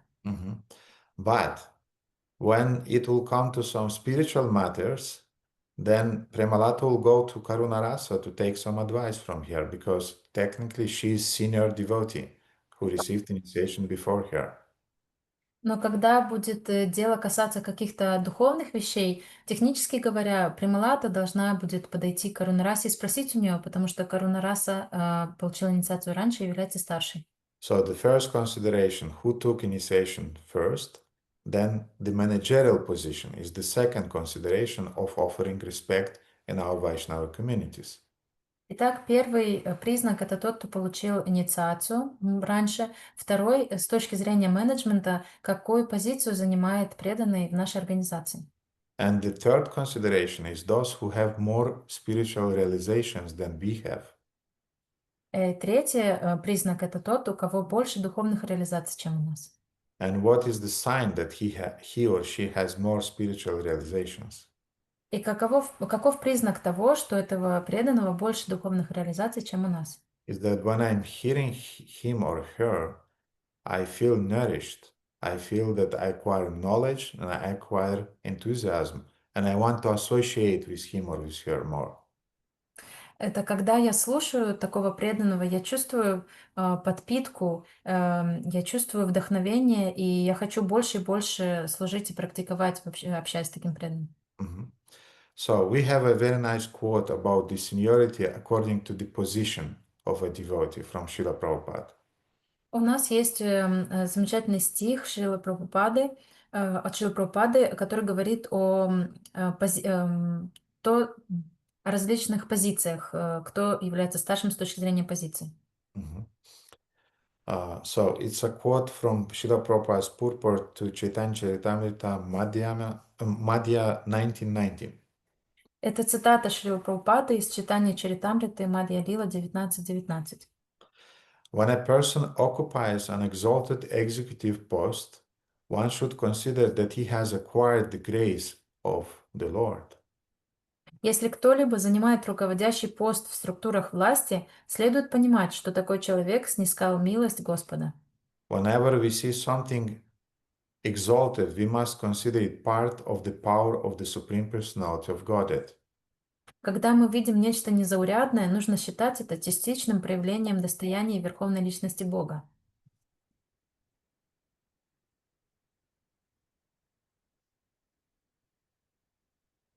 So we should not think who is he or who is she, why he or she is occupying this position. Иногда мы не знаем, кто он такой, кто она такая, почему он или она занимают это положение. Prabhupada is making things simple because he received a special grace of the Supreme Lord. И Прабхупада делает все очень простым и понятным. Этот человек получил особую милость Господа. A powerful man is one who has obtained the grace of the Lord and has derived some power from him. Влиятельным человеком называют того, кто снискал милость Господа, или же того, кого Господь наделил некоторым могуществом. In the Bhagavad Gita 7.10, Krishna says, Tejasvinam aham, I am the power of the powerful. В Бхагавад-гите Кришна говорит: «Я сила сильных». The learned Brahmana scholars show respect to Nawab Hussain Shah because he represented a fraction of Krishna's power. Просвещенные браманы выразили почтение Набобу Хусейну Шаху, потому что он олицетворял собой крупицу могущества Кришны. So again, if technically I'm senior by age, I'm senior by initiation, but he is senior by the position he is occupying, I should follow, I should obey. Итак, даже если я являюсь старшим с точки зрения возраста, с точки зрения инициации, но человек, который рядом со мной занимает какой-то более высокий пост, я должен ему слушаться. I'm not obliged to surrender to him. Я не обязан ему предаваться, but I am obliged to follow his managerial guidance. но я должен следовать его наставлениям с точки зрения менеджмента. I should respect and I should cooperate. Я должен проявлять уважение и сотрудничать с таким преданным. Now, regarding the seniority according to the spiritual realization. А теперь по поводу старшинства с точки зрения духовных реализаций. In the Vaishnava cycles, the seniority is determined by the level of knowledge, realizations and attachments to Krishna. В вайшнавских кругах старшинство определяется количеством знания и количеством преданности Кришне. Или привязанности к Кришне. For example, when Shukadeva Goswami, he came to speak Srimad Bhagavatam to Maharaja Parikshit. Например, когда Шукадева Госвами пришел для того, чтобы рассказать Шримад Бхагаватам Махараджа Парикшиту On the banks of the Ganga. На берегу Ганги. There were many different persons in the audience, many yogis, many sages, many spiritual masters with their disciples. В этом обществе присутствовало очень много духовных учителей, йогов, духовных учителей со своими учениками. These persons included even his guru, his father, Srila Vyasadeva. Там даже находился его собственный гуру и отец Шрила Вьясадева. Yesterday was the Vyasa Purnima. Вчера была Вьяса Пурнима. Or it's called also Guru Purnima. Ее также называют Гуру Пурнима. It was the birthday of Srila Vyasadeva. Это был день явления Шрила Вьясадевы. He is the original Adi Guru. From him, all the gurus receive empowerment and strength and knowledge. Он является изначальным Ади-гуру, и именно от Шрила Вьясадевы все гуру получают свое уполномочие, силу и власть. But when everybody saw Shukadeva Goswami, they immediately stood up and offered their obeisances to Shukadeva Goswami, who was just a 16 years old boy.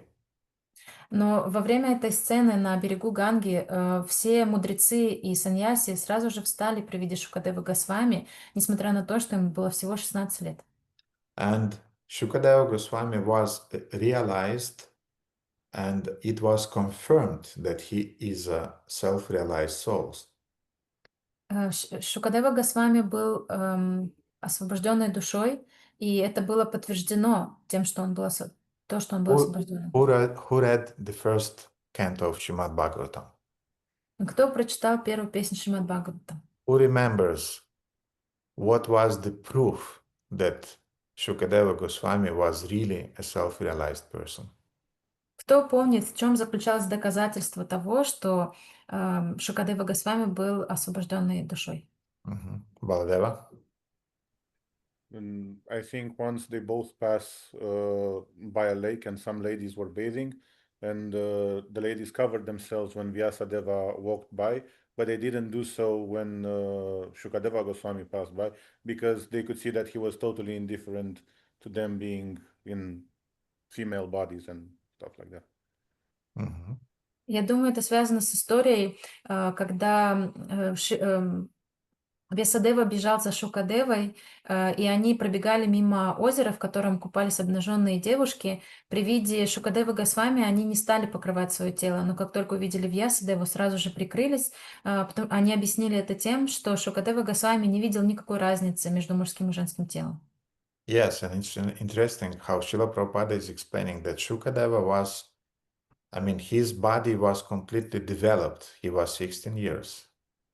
И да, это очень интересно, как Шрила Прабхупада описывает в комментарии, что Шукадева Госвами, он был полностью сформированным юношей, ему было 16 лет. He wasn't just a kid, he was a full-grown man. Он не был ребенком, он был взрослым, зрелым мужчиной. But ladies, you immediately feel a lusty glance. Но девушки знают, вы сразу же чувствуете на себе похотливый взгляд. And you immediately feel some innocence. You feel that somebody is looking at it, but without lust. И вы также чувствуете наивность, невинность, когда кто-то на вас смотрит без похоти. So when those ladies saw Shukadeva Goswami, he was naked, by the way. И когда эти девушки увидели Шукадеву Госвами, а он, между прочим, был обнаженным, Mhm. They felt that he doesn't have any lust in his heart. они почувствовали, что у него в сердце нету никакого вожделения. Vidya Vinaya Sampane, he's perceiving everybody on the spiritual level. He doesn't make difference between male body, female body. He doesn't have lust. Он относится ко всем одинаково, он не делает различий между мужским и женским телом, у него нет вожделения. So therefore, when all the sages saw Shukadeva Goswami, they acknowledged his spiritual realization and they offered him the possibility to speak Srimad Bhagavatam to Parikshit. Поэтому, когда все мудрецы увидели Шукадеву Госвами, они проявили свое, они признали его статус, его старшинство в этом, да, и дали ему право рассказывать Шримад Бхагаватам. So sages who lived thousands of years, who had disciples, who wrote Puranas and Vedas, when they saw Shukadeva Goswami, just paid their obeisances and gave him the Vyasasana, the most honorable position from which Shukadeva Goswami spoke to Parikshit Maharaj. То есть там были мудрецы, которые прожили 1000 лет, у них были ученики, они были авторами Пуран, но при виде Шукадевы Госвами они предложили свои поклоны и предложили ему Висасану. Висасана — это самое возвышенное и почитаемое место. Now, another example of how Vaishnava respects seniority is found in the Haribhakti Sudodaya of Naradiya Purana. Еще один пример о том, как проявляется старшинство среди вайшнавов, можно найти в Харибхакти Судадай из Нарадия Пурана. Once an assembly of sages headed by Vasishta Muni, they gathered on the banks of Ganga. Однажды мудрецы собрались на берегу Ганги под руководством Васиштхи Муни. Mhm. And another sage by the name Markandeya Muni, who lived for 7 kalpas, which means millions of years, he came to that spot. И другой мудрец, Маркандея Муни, который жил миллионы лет, который прожил 7 кап, он тоже пришел в это собрание. Everybody worshipped Markandeya Rishi because he is a Charanjiva, he is immortal practically. Все поклонялись Маркандея Риши, потому что он был чарандживой, то есть он практически бессмертный. But when Markandeya saw a young boy by the name Parashara sitting on the laps of his father Vasishta, he offered his respectful obeisances. Но когда Маркандея Риши увидел маленького мальчика Парашару, который сидел на коленях своего отца Васиштхи Муни, он принес свои поклоны. And Markandeya did that with great happiness. И Маркандея сделал это с великой радостью. And Markandeya at once got up and with great devotion, he offered his obeisances to the child. И Маркандея Риши с очень большим почтением принес свои поклоны ребенку. Everybody was surprised seeing that scene, that Markandeya, who is a Charanjivan, offering respects to a child. И все были очень удивлены, что Маркандея, это Чаранджива, приносит свои поклоны ребенку.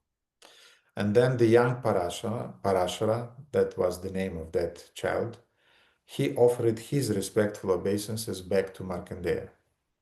И затем этот маленький ребенок, которого звали Парашара, принес свои поклоны в ответ Маркандеи. And Markandeya lifted him up and said, no, please don't do that, because actually you are elder than us, and we are meant to worship you. Но Маркандея остановил его, поднял его с земли и сказал: нет, пожалуйста, не делай этого, потому что ты старше всех нас, и мы должны поклоняться тебе. And the Parashara then said, how is that? Because you are great Markandeya Rishi, you lived for 7 kalpas, and I'm only a small boy of 7 years. И затем тогда Парашара спросил, ну как такое может быть? Ты великий мудрец Маркандея, который прожил 7 калп, а я всего лишь ребенок. And then Markandeya said, and we have a quote, exact quote from that Purana. И затем Маркандея ответил, у нас есть цитата. How should age be calculated? Как следует исчислять возраст? O Rishis, I speak the truth. The jivas are born with physical bodies, but the time that one spends remembering Lord Hari is calculated as the actual span of one's life.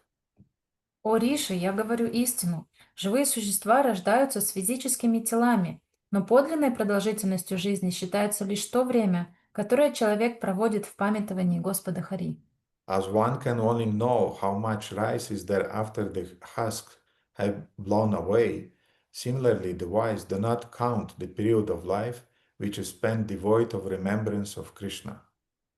Подобно тому, как можно узнать, сколько риса осталось, лишь когда шелуха унесена ветром, так и мудрецы не считают временем жизни те периоды, которые проходят без воспоминания о Кришне.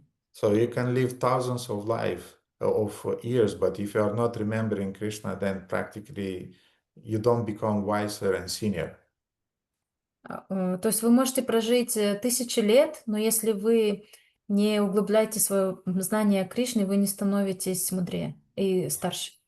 So the verse is saying, therefore, since Parashara does not waste even a moment without contemplating about Krishna, in that estimation, he is far advanced in his age and an object of the worship for all of us. Поэтому, поскольку Парашара не тратит ни мгновения, не размышляя о Кришне, согласно такому исчислению, он поистине стар и достоин поклонения всеми нами.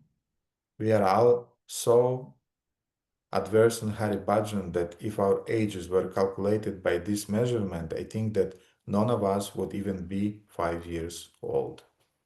А мы настолько безразличны к баджану Хари, что если бы наш возраст рассчитывался по этой мере, думаю, ни одному из нас не исполнилось бы и 5 лет. So Parashara in his heart and his mind, he was completely fixed on devotion to Lord Krishna. Итак, Парашара в своем сердце, в своем разуме, он был полностью сосредоточен на Кришне. He lived only 7 years, but he never forgot Krishna.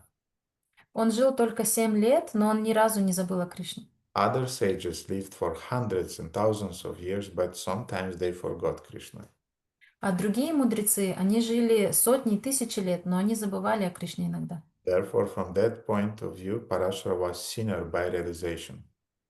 Поэтому с этой точки зрения Парашара был более старшим, реализованным.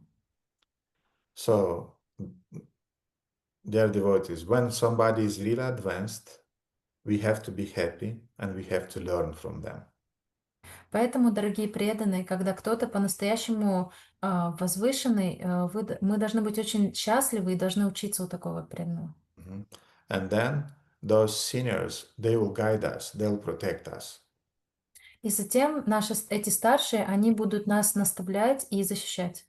And I'll finish today's discussion with one verse from Srimad Bhagavatam, which is describing this principle, how our seniors are protecting us. Я закончу сегодняшнюю лекцию с цитатой из Шримад Бхагаватам, в которой говорится о том, как старшие нас защищают. 7:15:45. Это 7, 15, 35. As long as one has to accept a material body with its different parts and paraphernalia, which are not fully under one's control, one must have the lotus feet of his superiors, namely his spiritual master and the spiritual master's predecessors. До тех пор, пока у человека остается материальное тело со всеми его принадлежностями, тело, которое не вполне подчиняется ему, человеку следует крепко держаться за лотосные стопы своих старших, а именно духовного учителя и его предшественников. By their mercy, one can sharpen the sword of knowledge, and with the power of the Supreme Personality of God's mercy, one must then conquer the enemies mentioned above. По их милости он сможет заточить меч знания, чтобы потом, применив силу, дарованную Верховной Личностью Бога, победить перечисленных врагов. The enemies mentioned above were lust, anger, envy. Враги, перечисленные выше, это вожделение, гнев, жадность. In this way, the devotee should be able to merge into his own transcendental bliss, and then he may give up his body and resume his spiritual identity. Действуя таким образом, преданный сможет погрузиться в собственное трансцендентное блаженство, покинуть материальное тело, возродив свою духовную природу. I recommend very much all of you to study that beautiful purport to that verse. Я всем вам рекомендую изучить этот прекрасный комментарий к этому стиху. I will not read it. Мы не будем читать его полностью. But what I want to say that when we really respect sinners, we receive arms, we receive swords, and we receive the ability to make that sword sharp. Но что я хочу сказать, что когда мы следуем за старшими и слушаемся, мы получаем в руки оружие, мы получаем меч и возможность сделать этот меч наточенным. It's not enough to get a sword. Не хватает просто иметь в руках меч. Sword means sword of knowledge. Я имею в виду меч знания. You need also strength to use that sword. Вам также нужна сила для того, чтобы использовать этот меч. And that strength is called Achyuta Bala. И эта сила зовется Ачута Бала. Strength coming from the Supreme Lord, Achyuta, infallible. Это сила, которую получают от Верховного Господа Ачута, непогрешимого. We receive that strength from the Achyuta Bala, from the Supreme Lord, through the sinners, through the spiritual master and his representatives. И мы получаем эту силу, эту Ачута Балу через наших старших, через духовных учителей и их представителей. And to the degree we respect them, to that degree we receive that strength. И в той мере, в которой мы почитаем своих старших, в той мере мы получаем эту силу. So I'll read again today's verse and I'll finish and maybe you'll have some questions. Я прочитаю еще раз сегодняшний стих, и, возможно, у вас будут какие-то вопросы. Every man should act like this. Каждый должен руководствоваться таким правилом. When he meets a person more qualified than himself, he should be very pleased. При встрече с тем, кто обладает большими знаниями и опытом, нужно радоваться. He should be when he meets someone less qualified than himself, he should be compassionate towards him. При встрече с тем, кто обладает меньшими знаниями и опытом, нужно отнестись к нему со страданием. And when he meets someone equal to himself, he should make friendship with him. А встретив равного, нужно подружиться с ним. In this way, one is never affected by the threefold miseries of this material world. Тот, кто придерживается этих принципов, избавляется от тройственных страданий материального мира. In other words, senior, equal, and junior devotees, they will keep you protected from Maya. Другими словами, старшие, равные, младшие, преданные будут защищать вас от майи. Any questions, dear devotees? Есть ли у вас какие-то вопросы? Aruna Govinda, please. Харе Кришна, Гурудев, примите, пожалуйста, мои поклоны. Вся слава Шриле Прабхупаде. Благодарю вас за такую очень глубокую, на самом деле, лекцию, на которой нужно думать, и, похоже, я буду много раз переслушивать. Вы упомянули такой момент, как зависть, гуру. Я заглянул в сердце, и я действительно ее там увидел. Но зависть даже не по положению гуру ему выдает почести, а зависть к его пониманию шастры и умение подавать материал, она есть. И как с этим жить, чтобы не было гуру аппаратхи? Такой вопрос. Hare Krishna, dear Gurudev, thank you very much for this wonderful lecture. I'm gonna listen it many times, again and again. When you was mentioning about envy towards the spiritual master, I looked into my heart and I found and noticed that I also have this envy. And I envy not the position of spiritual master that he received a lot of gifts and worship, but I envy that spiritual master have a talent and understanding of scriptures, understanding of spiritual life, of Krishna, and he knows it better. How should I live with this envy in order not to commit Guru Aparadha? Mhm. You should not live with that envy in your heart. Вам не нужно жить с завистью в сердце. Mhm. You should think more deeper about this situation. Вы должны начать размышлять более глубоко об этой ситуации. Because often we are envious because we are on just automatic pilot. Потому что часто мы чувствуем зависть, потому что находимся в режиме автопилота. Mhm. But if you'll go deep into your heart and you'll think, why should I be envy of the spiritual master who has more knowledge than me? Но если вы заглянете к себе в сердце и спросите, почему я должен чувствовать зависть к духовному учителю, у которого больше знаний, чем у меня? What I win, what I lose by that? Что я выиграю, а что я потеряю из-за этого? I should be happy because I can receive knowledge. Я должен быть счастлив, что я могу получать знания. I can receive his experience and his guidance. Я могу получить его опыт и его наставления. And I'll not be on my own.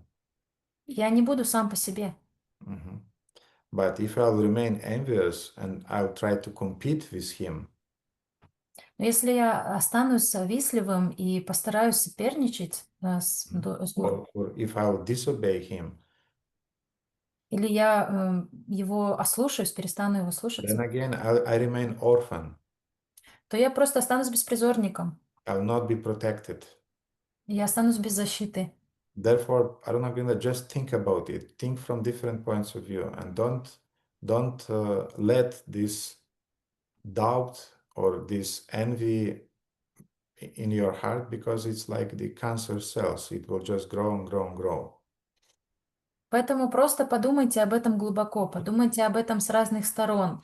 Не позволяйте этой зависти остаться в вашем теле, как раковой клетке. And serve the spiritual master. И служите духовному учителю. And this service will transform envy into happiness and what is it? The word благодарность, как сказать еще? Gratitude. Gratitude, yes. И это ваше служение превратит зависть в благодарность.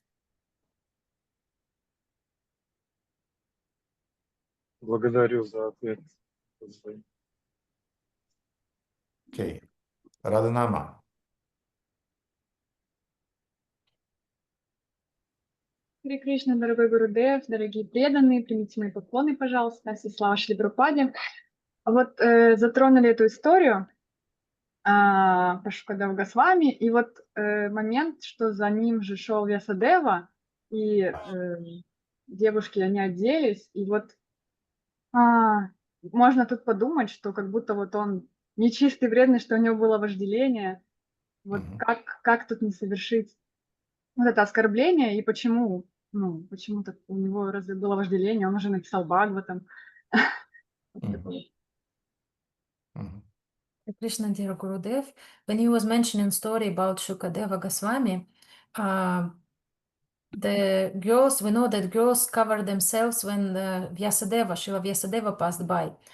So how should we understand this? How to maintain the correct attitude and not to think of Vyasadeva as a person who have lust or who, because he was the author of Srimad Bhagavatam, how can he have lust? How should we, what is our attitude towards this story?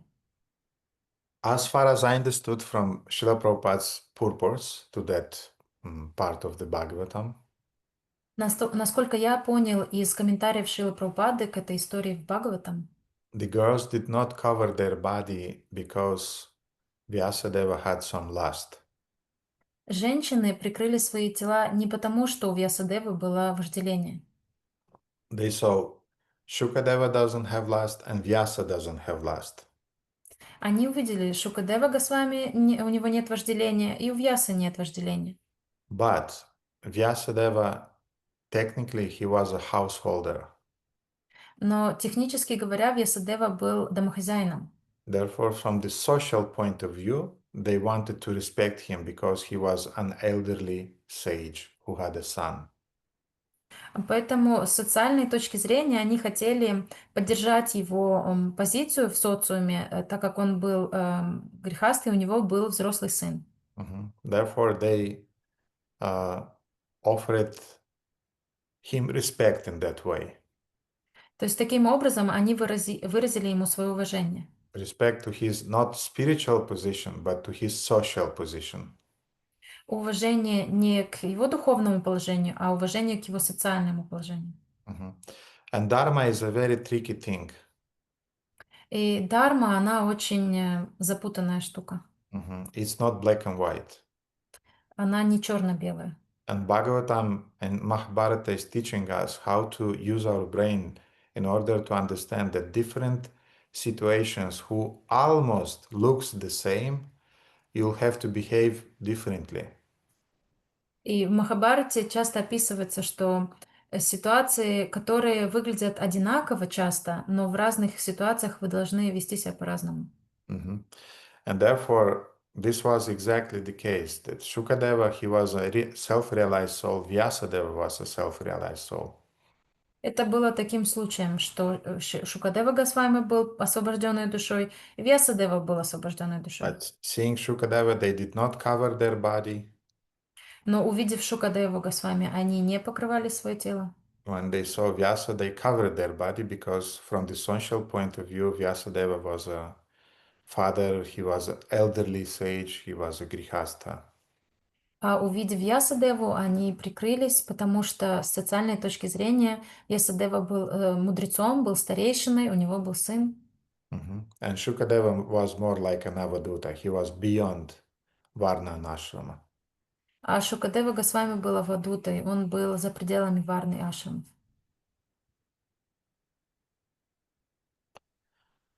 Спасибо.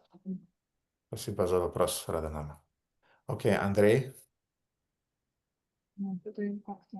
Дорогой Гурудев, дорогие преданные, примите, пожалуйста, поклоны. У меня вопрос. Сегодня вы упомянули в лекции, что 1/4 знания приобретается со временем.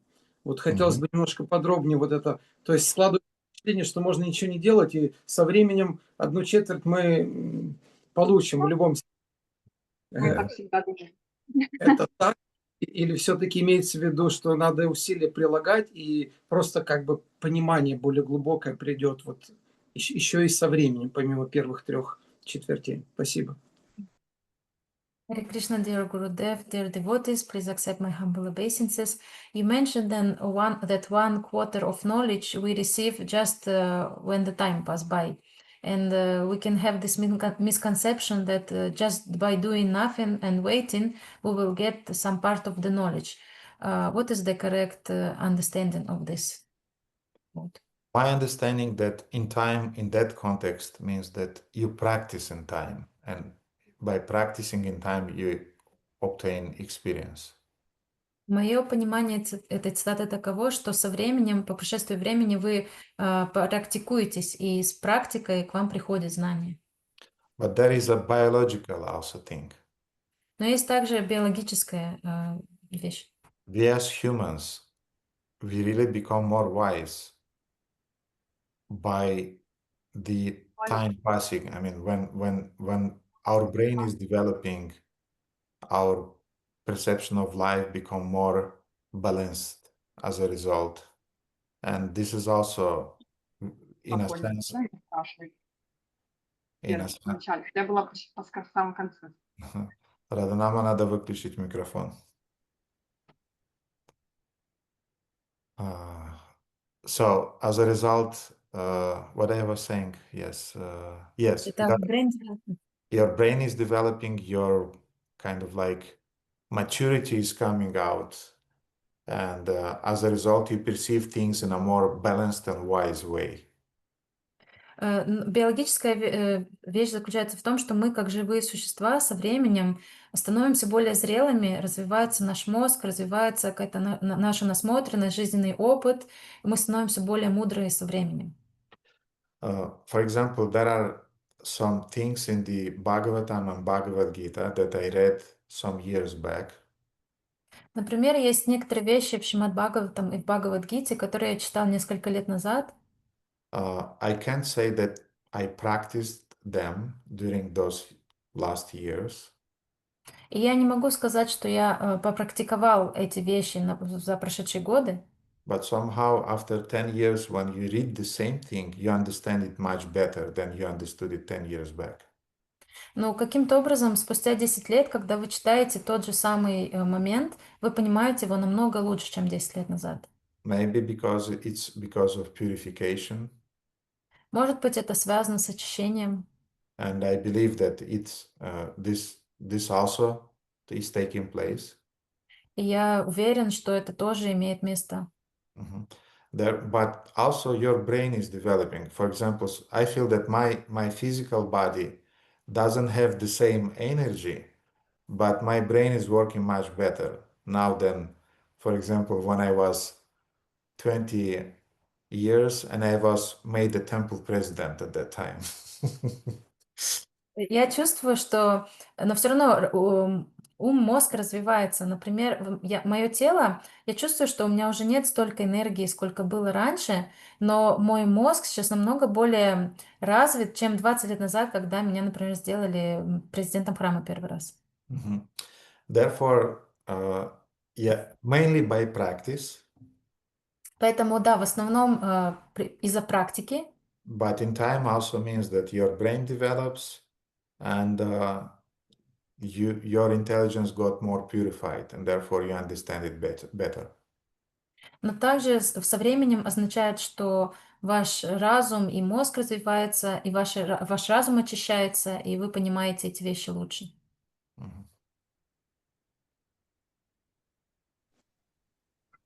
Спасибо большое, Гурудев. Если позволите, есть еще один вопрос, или Да, пожалуйста.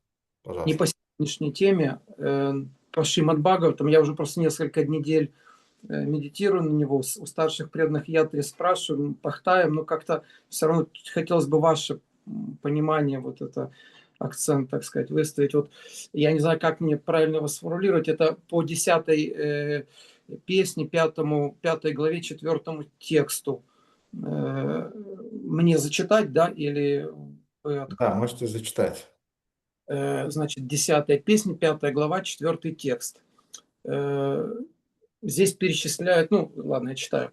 «О царь, земля и другая материальная собственность очищаются временем. Тело становится чистым благодаря омовению. Грязные вещи становятся чистыми, если их очистить. Рождение очищается обрядами, чувства аскезой, а материальные вещи очищаются, когда их используют для поклонения и дарят брахманам». И вот сейчас будет предложение, по которому вопрос. Ум очищается, когда он удовлетворен. В пословнике Сантушти. И душа очищается благодаря самосознанию и сознанию Кришны. И вот вопрос тоже такое двоякое понимание может быть. Вот удовлетворение ума его очищает. То есть я понимаю, что это ум удовлетворен, когда мы только в сознании Кришны, но вот а пока мы не в сознании. Ну, то есть здесь как бы не говорится, здесь сказано просто сантушти. Удовлетворение очищает. Это как раз вот продолжение. В прошлой лекции вы рассказывали, отвечая на вопрос, что иногда надо отпустить травку, пощипать тому, да, вот что-то с этим связано или вот если можно чуть-чуть поподробнее про сантушти, удовлетворение ума. Спасибо. Andrei Prabhu is quoting a verse from Srimad Bhagavatam, and his question is connected with this verse. O king, by the passing of time, land and other material possessions are purified. By bathing, the body is purified, and by being cleansed, unclean things are purified. By purificatory ceremonies, birth is purified. By austerity, the senses are purified. And by worship and charity offered to the Brahmanas, material possessions are purified. By satisfaction, the mind is purified. And by self-realization or Krishna consciousness, the soul is purified. And the question is how to understand this satisfaction and how this satisfaction, how the satisfaction pures the mind. Is it connected with that thing that you spoke last lecture about times then we have to give our mind a little bit of space and give it, lose it a little bit, or how should I understand this? So in this context, in the context of this verse, satisfaction of the mind, what is the cause of the mind's satisfaction? В контексте этого стиха какова причина удовлетворения ума? The mind is satisfied when he has knowledge and has detachment. Разум, ум удовлетворен, когда у него есть знание и есть отречение. Because of knowledge and because of detachment, the mind is satisfied. He is not striving to fulfill different material desires. Благодаря знанию и отречению ум спокоен, и он не стремится заполучить различные материальные желания. And when the mind is calm, is still, and he doesn't work and doesn't think like a mad, doesn't plan different sense gratification, then as a result he got purified because he became controlled. So purified means controlled. И когда ум спокоен, и он не несется за разными чувствами, желаниями, не планирует материальных наслаждений, он успокаивается, и таким образом он очищается. Он очищается, потому что он находится под контролем. So when the mind is controlled, he's not generating material desires. He's not planning fulfillment of different material desires. He's not thinking about sinful things. Когда ум удовлетворен, он не планирует материальные наслаждения, он не думает о материальных объектах, он не планирует заниматься какой-то греховной деятельностью. And then he becomes our friend and he helps us in our spiritual advancement. И тогда он становится нашим другом и помогает в духовной жизни. So being satisfied, when the mind is satisfied, why he's satisfied? Because he has knowledge and has detachment. То есть ум, который удовлетворен, что это значит? Это ум, у которого есть разум и отречение. There is nothing else that can satisfy the mind. Ничего другого не может удовлетворить ум. Beside knowledge and detachment, jnana vairagya. Кроме гьяны и вайраги, ничто не может удовлетворить ум. And when we are saying about jnana, it includes Bhagavat jnana or Sambandha Abhidayam Prayojana. It means spiritual knowledge about devotional service, of course. Когда мы говорим гьяна, мы имеем в виду знание о Абхидей, Самбандхи Абхидей Прайоджана, это знание о бхакти. Because impersonal knowledge doesn't satisfy mind. Потому что имперсональное знание не удовлетворяет ум. Bhukti mukti siddhi sakale ashanta. Those who are bhukti mukti in siddhi, those who want enjoyment, those who want liberation and want siddhis, they are always ashanta. Те, кто стремятся к наслаждению, к материальному наслаждению, к освобождению, к имперсональному освобождению, они все находятся, к мистическим ситхам, они все неспокойны, они все лишены мира. But a devotee who is dedicating himself to devotional service, he is shanta.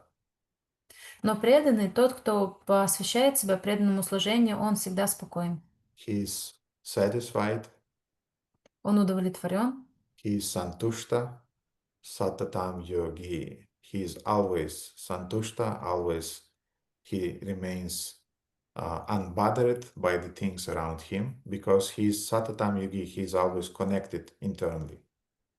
Он остается необеспокоенным, его ничто не беспокоит, потому что он сохраняет свою связь с Верховным Господом.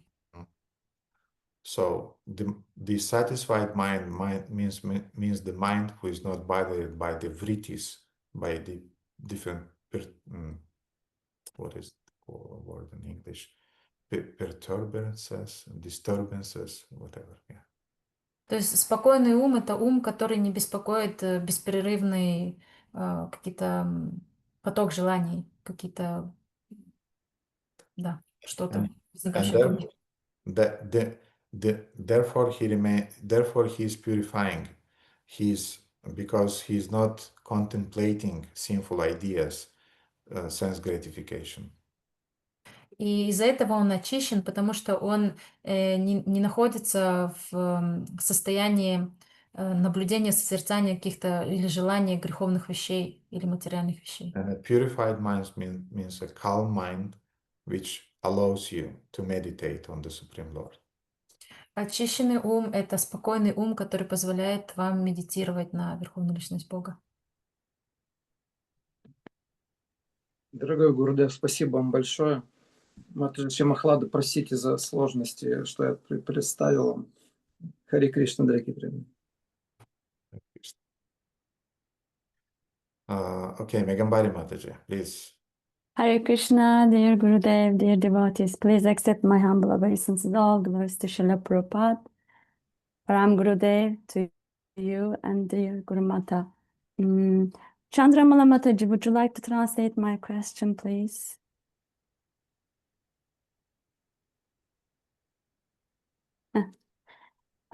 Durvasa Muni, Indra'nın davranışını hoşgörüyle karşılayabilir miydi diye bir soru oluştu bende. Çünkü eğer hoşgörüyle karşılasaydı acaba kendisi mi adarma yapmış olacaktı?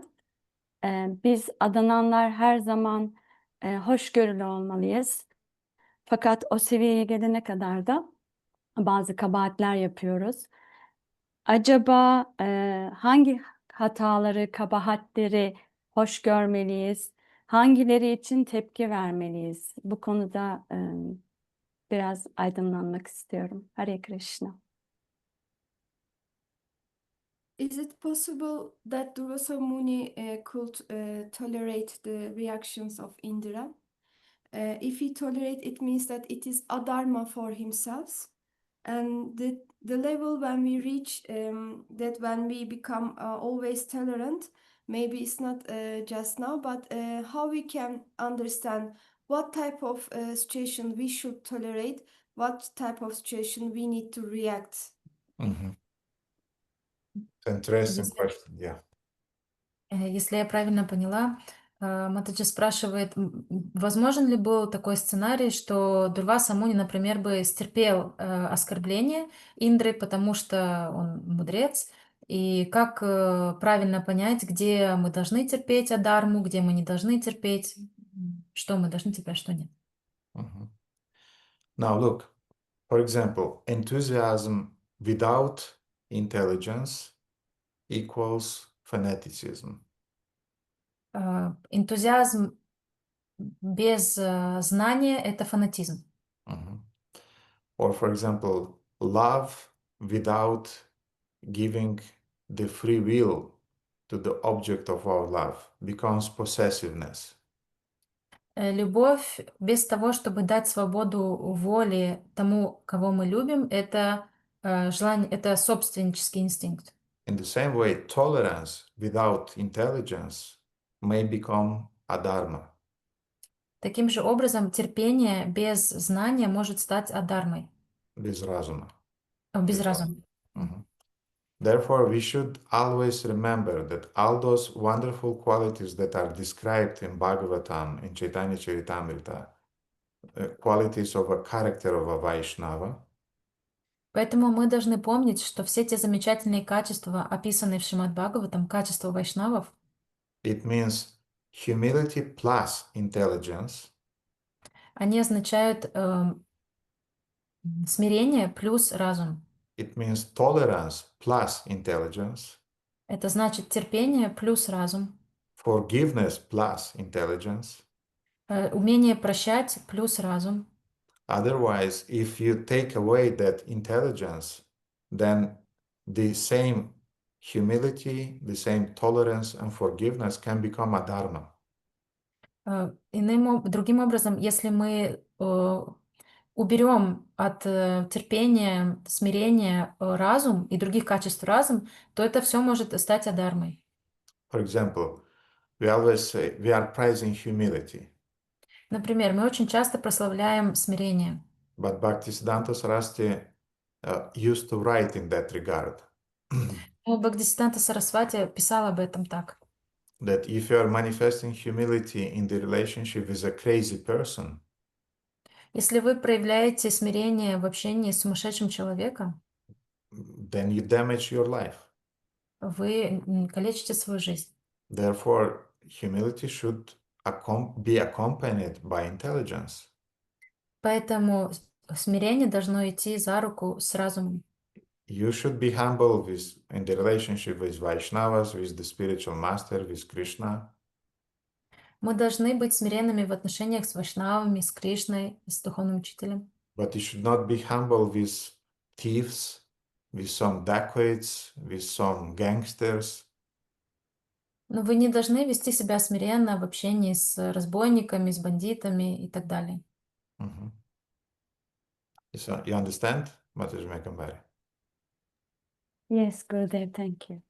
Otherwise, we'll be in that exact situation when, I think you heard it also, there was a group of thieves who were running after one girl. Иначе мы будем в той ситуации, есть одна история, как группа воров бежит за девушкой. And the girl is knocking on a door. И девушка стучит в дверь. And a sage is opening the door. Мудрец открывает ей дверь. And she is asking him, can you hide me because some dacoits are running after me? Не могли бы вы спрятать меня, потому что бандиты бегут за мной? He's saying yes, go under the bed, for example. И он говорит, да, конечно, можешь спрятаться под кроватью. And then in 5 minutes, the dacoits are knocking on the door and asking, have you seen a girl here? И через 5 минут эти бандиты стучатся в дверь и спрашивают, вы видели девушку здесь? And he is saying, yes, she's under the bed. И он отвечает, да, она под кроватью. And for that satya, which means truthfulness without intelligence, that sage went to hell. И за эту сатью, проявление сати, то есть он был правдивым без использования разума, он отправился в ад. Therefore, remember, our hearts and our intelligence, they should work together. This means bhakti. Поэтому мы должны помнить, что сердца и разум должны работать вместе. Это бхакти. Not just heart, not just intelligence. Heart and intelligence together. Then we are safe. Не просто сердце или разум, они должны работать вместе. You're welcome. Radhakanta, please. Харе Кришна, дорогой Гурудев, примите, пожалуйста, мои поклоны. Вся слава Шри Прабхупаде, Парам Гурудеву, вам. Спасибо за лекцию. Вопрос, насколько важно различать, кто старший, кто младший, кто равный, если возникает путаница, когда старшие обращаются за советом, и ты понимаешь, что они наравне с тобой в этих реализациях, или тот, кто условно младший, например, еще не имеет к инициации просто и по возрасту младший, но при этом он компетентен, ты к нему по другим вопросам обращаешься, и возникает, это общая такая ситуация, и возникает путаница, кто из них в чем, насколько вообще важно это различать, или просто общее уважение и харибол. Спасибо. Should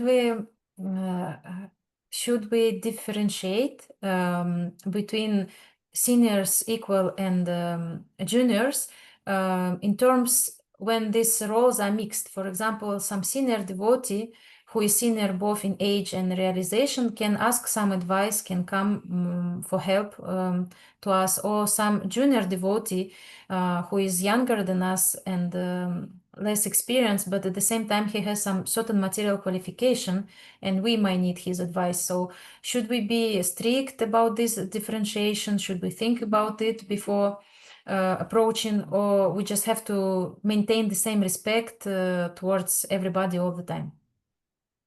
I think this ability to differentiate amongst the levels of Vaishnavas is called by Bhaktivinoda Thakur something like Vaishnava Paricharya. Мне кажется, эта способность различать разные уровни преданных Бхактивинодом Такуром называлась Вайшнава Паричарья. And he invested a lot of time in describing the importance of this ability to discriminate between different levels of Vaishnavas. И он посвятил довольно много времени описанию того, как различать разные уровни преданных. Why? Because by Vaishnava Paricharya or by discriminating between the levels of devotees, А почему? Потому что, обладая этим качеством вайшнава паричарья и обладая способностью различать уровни преданных, we avoid disrespect, or in other words, we avoid offenses. мы избегаем ошибок, избегаем оскорблений, Мы избегаем непочтительности, и как результат мы избегаем оскорблений. And we know how to offer proper respect to different devotees according to their levels. и мы также понимаем, как выразить почтение правильным образом в соответствии с уровнем этого человека. And correspondingly will receive mercy from those devotees. И также в соответствии с этим мы получим милость от этих уровней преданных. Therefore, Srila Prabhupada is writing in one of his purports to Nectar of Instruction. Шрила Прабхупада пишет в одном из комментариев в его нектаре наставлений. He's saying that we need a fine intelligence in order to understand the different levels of Vaishnavas. Он говорит, что нам нужно обладать тонким разумом для того, чтобы определять разницу в уровнях вайшнавов. In order to benefit, as I described before. Для того, чтобы получить максимальную выгоду, которую я описал раньше. But in the case that we are not able yet to discriminate between devotees, но в случае, если мы пока не способны различать между преданными, because we are too young, потому что мы слишком молоды, and the devotees around us, they're mixed. Some of them technically are younger by age, but by the years in Krishna consciousness, they spend more years than us, and so on. It's a different mixtures we have around. и вокруг нас очень большая смесь, то есть преданные, которые младше нас по возрасту, могут быть старше нас в духовной жизни и наоборот, и очень много разных миксов существует. For example, we have in Bucharest, we have Yamuna, we have Premalata, or we have Tejashri in Oradea. Например, в Бухаресте у нас есть Имуна, Прималата, в Араде есть Теджашри. They're senior by me by age. Они старше меня по возрасту. And they're like my mother. И они как мои матери. And sometimes when I have to say something to them, I'm a kind, especially with Tejashi, I'm a kind of like, Tejashi, I love you very much, but Когда я отношусь к ним, они как мои матери, и когда я должен им что-то сказать, я использую эту модель. И я как сын могу обратиться к ним. Например, если я что-то должен сказать Матаджи Теджашри, я говорю, Теджашри, я вас очень сильно люблю, но я должен вам что-то сказать. The same thing with disciples who are almost my age. Также с учениками, которые почти моего возраста. I don't feel that I can be too kind of like demanding towards them because they're grown-up people. Я не чувствую, что я могу что-то от них требовать, потому что они взрослые люди. Therefore, all of those things should be taken in consideration. Поэтому все эти вещи нужно учитывать. And by experience, you'll understand with whom, how you should deal. Но со временем у вас появится опыт, и вы поймете, как и с кем нужно общаться. But if at the present you really, it's bewildering all this mixture for you. Но если в настоящий момент вас абсолютно сбивают с толку все эти смеси преданных, then the formula you proposed is the ideal formula. тогда формула, которую я могу вам предложить, это идеальная формула. Формула, которую Радаканта предложила, она идеальна. So the formula is then offer respects to everybody and Haribol. Формула звучит уважать всех и Харибол. And then you'll be safe. И тогда вы будете в безопасности.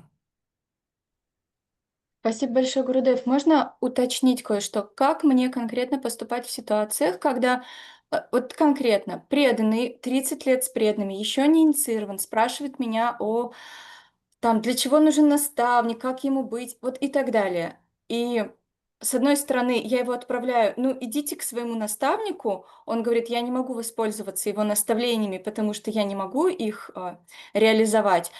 И вроде как я его все равно отправляю, ну, типа, идите к старшим, а он говорит, у меня нет старших, это он. А есть еще она, которая тоже, она инициированная, она старшая.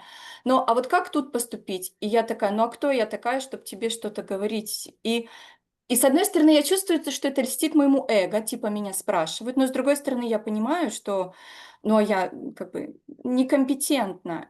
И вот как быть? И надо ведь помочь как-то, и в то же время не зарываться. И вот что делать? Спасибо.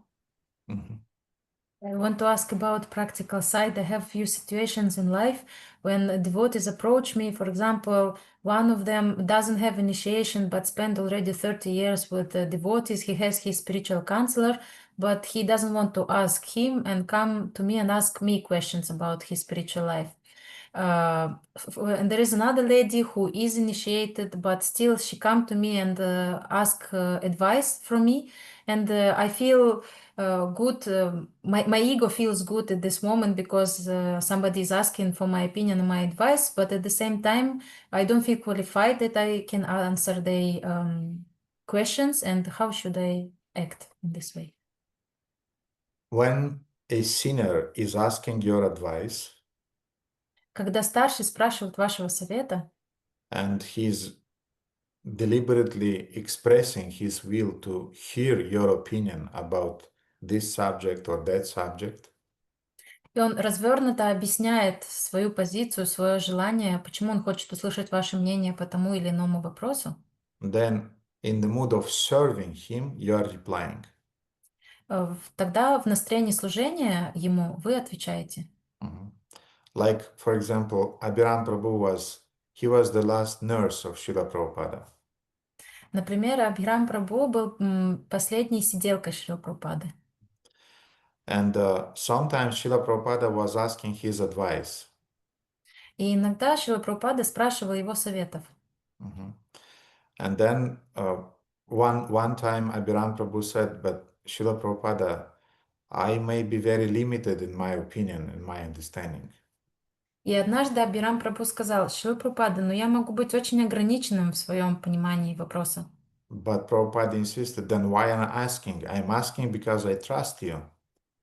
И Шрила Прабхупада сказал: ну зачем я тогда тебя спрашиваю? Я спрашиваю, потому что я тебе доверяю. So you should perceive that situation, that those senior devotees trust you and they need your advice. То есть вы должны воспринимать эту ситуацию таким образом, что этот старший преданный, он вам доверяет, и он спрашивает вашего совета. And as a service to him or to her, you reply. И в служении ему или ей вы отвечаете на этот вопрос. But you don't demand that your advice should be applied. Но вы не требуете, чтобы ваш совет был воплощен в жизнь, чтобы последовали вашему совету. And you don't remind him or her that you gave that advice and she or he did not fulfill it yet. И вы не напоминаете также этому человеку, этому преданному, что вы дали совет, а этот совет так и не выполнили до сих пор. And also you don't impose your advices on the senior devotees. И также вы не предлагаете свои советы насильно старшим преданным. So I don't believe that Radhakanta is doing that, but I'm just describing as a whole. In the principle, I'm describing this, answering this question. Я не думаю, что Радхаканта так поступает, но я просто хочу покрыть полностью этот вопрос и обсудить принцип. I've been in situation when my Guru Maharaj asked some advices from me. Я находился в таких ситуациях, когда мой духовный учитель спрашивал совета у меня. He never acted upon my advices. И он никогда не появился, он никогда не последовал моему совету. And that kept me protected.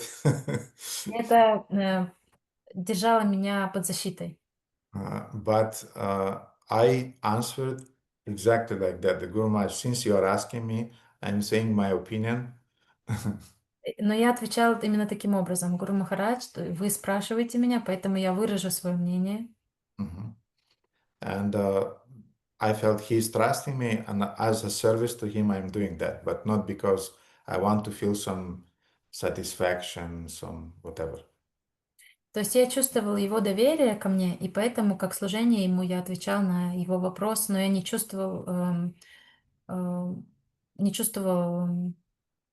простите, я забыла последнюю часть. Не чувствовал какой-то гордости или напыщенности в результате. Радаканда, что еще непонятное? Осталось ли что-то непонятное с этим вопросом, или все понятно? Спасибо большое, Гурудев. Вы делаете сложное и запутанное понятным и простым. Спасибо большое. Можно маленький уточняющий вопрос, крошечный, по поводу таблицы Саданы. Скажите, пожалуйста, на каком языке вам было бы удобно читать эти таблицы? Потому что я понимаю, что я могу освоить 20 румынских слов для вашего удобства, заполнять ее. Или английский. Нет, русскоязычные преданные могут заполнять на русском, румыноговорящие преданные на румынском, англоговорящие преданные на английском. Преданные из Турции могут заполнять на английском. Я думаю, все знают английский, как бы, преданные из Турции, поэтому я не вижу проблем.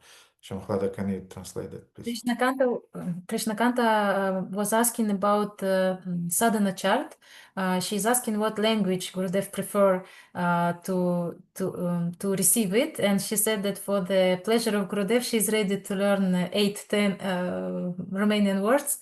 But Gurudev mercifully answered that he doesn't require a specific language. Russian-speaking devotees can do it in Russian. Romanian-speaking devotees do it in Romanian. Rest of devotees from Turkey and other English-speaking devotees can do it in English because everybody understands English. And I saw how this sadhana charts already improved your reading and improved your chanting. I'm so happy. I'm watching those sadhana charts. You should know that. I mean, I'm not judging it, but I'm watching and I'm observing it, and I'm very happy about devotees who started to feel it.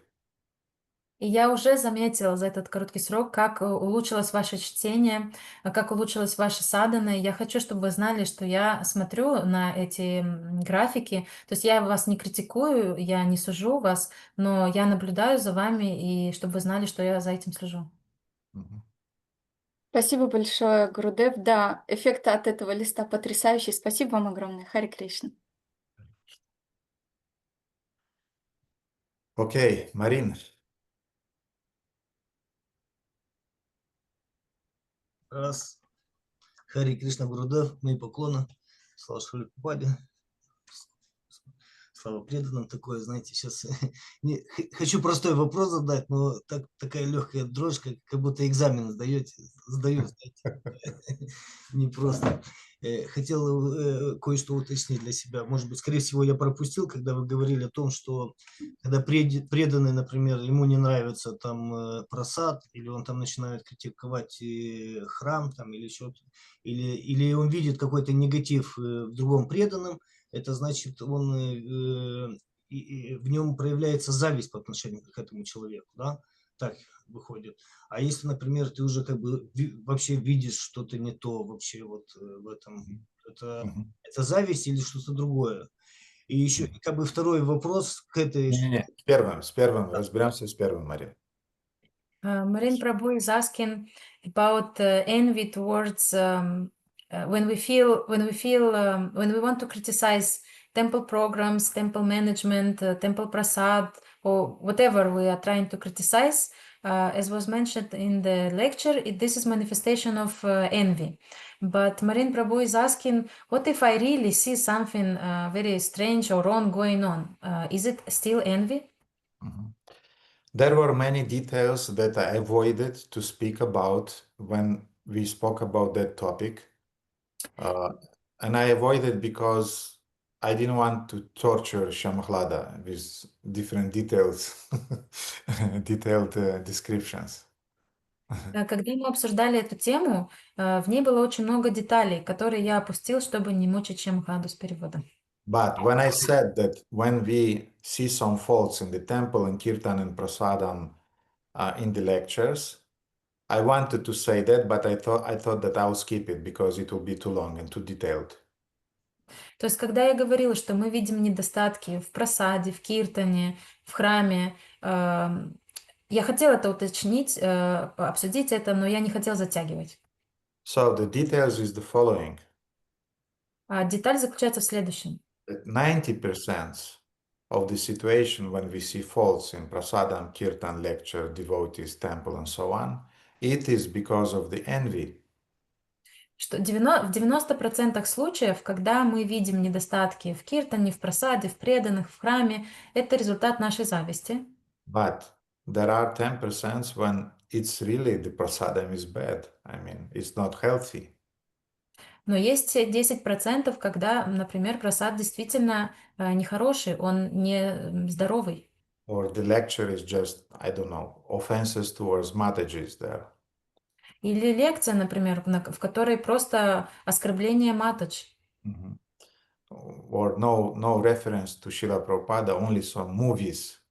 The person is just remembering some movies and he's trying in a Krishna conscious way to explain them. Или, например, лекции, в которой нет ни одной отсылки к Шриле Прабхупаде или к шастрам, и преданный просто вспоминает какие-то фильмы и на основе этих фильмов пытается как-то в сознании Кришны что-то рассказать. Therefore, yes, there are situations when we see some real things. Поэтому, да, есть ситуации, в которых мы действительно видим какие-то реальные недочеты. And a sign that we are not envious И признак того, что это не является плодом нашей зависти, we would go to a sinner devotee and we would express our doubts and express our how to say sadness about the situation. это будет выглядеть так, что мы сможем подойти к нашим старшим преданным и выразим свое Грусть по поводу ситуации. свою грусть, свое непонимание ситуации. And we will not gossip behind the backs of devotees about that situation. И мы не будем сплетничать за спинами преданных об этой ситуации. And we also will offer some solutions to that situation. И также мы будем предлагать какое-то решение с проблемой, решение этой ситуации. And in that solution, we'll play the biggest part. И в этом предложенном решении мы будем играть самую большую роль. We'll not just offer some solutions to the idea that somebody else should fulfill. Вы не будете предлагать решения, которые кто-то другой должен сделать за вас. You say this, I see this as a solution and I can help in it. I can play the role in that situation. Мы говорим, что вот я вижу такое решение проблемы, и я могу играть вот такую роль в этом решении, могу это сделать для решения.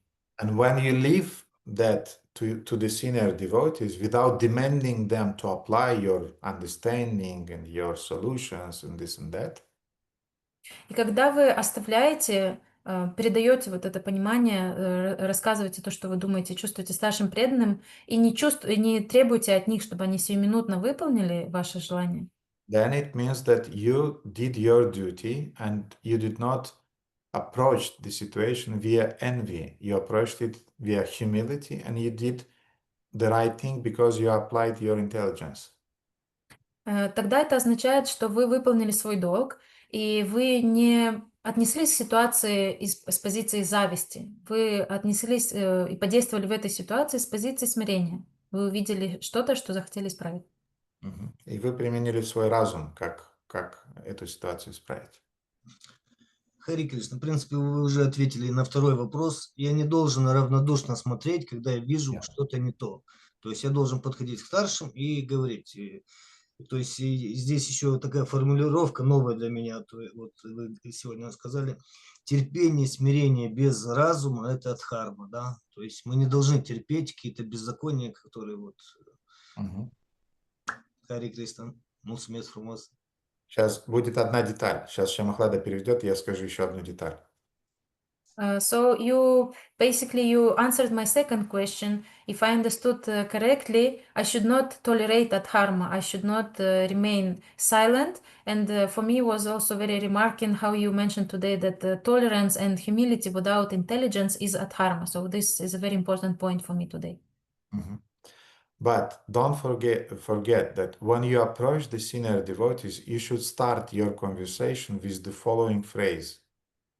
Но не забывайте, что когда вы подходите к старшим преданным для того, чтобы обсудить какую-то вещь, вы должны начать свой диалог с определенной фразы. That I think, but I may be wrong, that this is happening. If I'm wrong, please correct me. If I'm not wrong, please explain me how to understand this situation. Я вижу я вижу то или иное, то, что происходит. Возможно, я могу ошибаться. Если я если я не прав, тогда, пожалуйста, поправьте меня. Если я прав, то тогда объясните, как мне вот с этим взаимодействовать, как мне жить с этим. This is very important.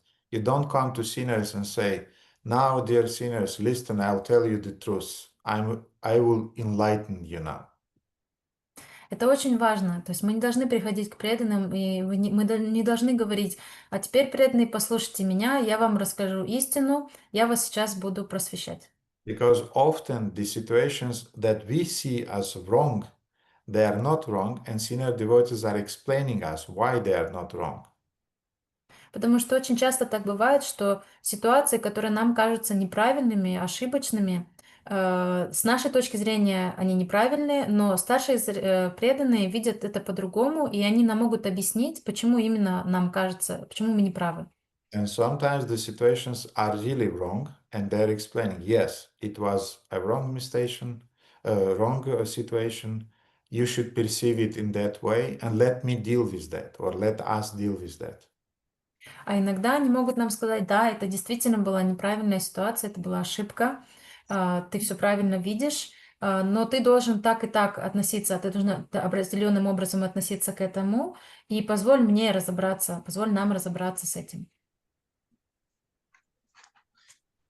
Извините, Хари Кришна, я понял, что в правильном настроении мы должны подходить, понимать, что мы не спасатели всего храма там. Но Да. я вспомнил другой вопрос, который у меня ранее был. Как-то вы говорили, что старшие преданные, они под властью под властью божеств, что-то такое, да, как-то, как правильно сказать, ну, как бы вот это я имел в виду, что они под влиянием, не влиянием, под, ну, божества имеют связь напрямую со старшими преданными, там, вот, я правильно понял? Вот, то есть должен довериться старшим преданным, что они решат, как они решат, и да, ну, я это хотел. Вот и все. I remember one more question that I wanted to ask you for some time. One time you mentioned that the devotees, senior devotees and the deities have a certain connection between them, and I should, did I understand correct that I should trust senior devotees because they are acting under the guidance of the deities? The more advanced and pure is a senior devotee, the more he is connected with the deities, with the spiritual master, with Shri Guru Parampara. Чем больше преданный очищается и продвигается в духовном пути, тем больше усиливается его связь с духовным учителем и с божествами. And the more he can transmit the will of the Lord, of the spiritual master, of Krishna to us. И тем больше он может передать желание, волю духовного учителя или божеств, или Верховного Господа нам. Some senior devotees are more advanced in that, some are less advanced in that. Некоторые старшие преданные более продвинуты в этом, некоторые меньше. Those who are more advanced in that, we trust them more. Those who are not so advanced, we trust them, but we are not blind. Те, кто очевидно имеет эту связь с божествами, мы доверяем им больше. Те, кто меньше имеет эту связь, мы также доверяем им, но также имеем свой разум.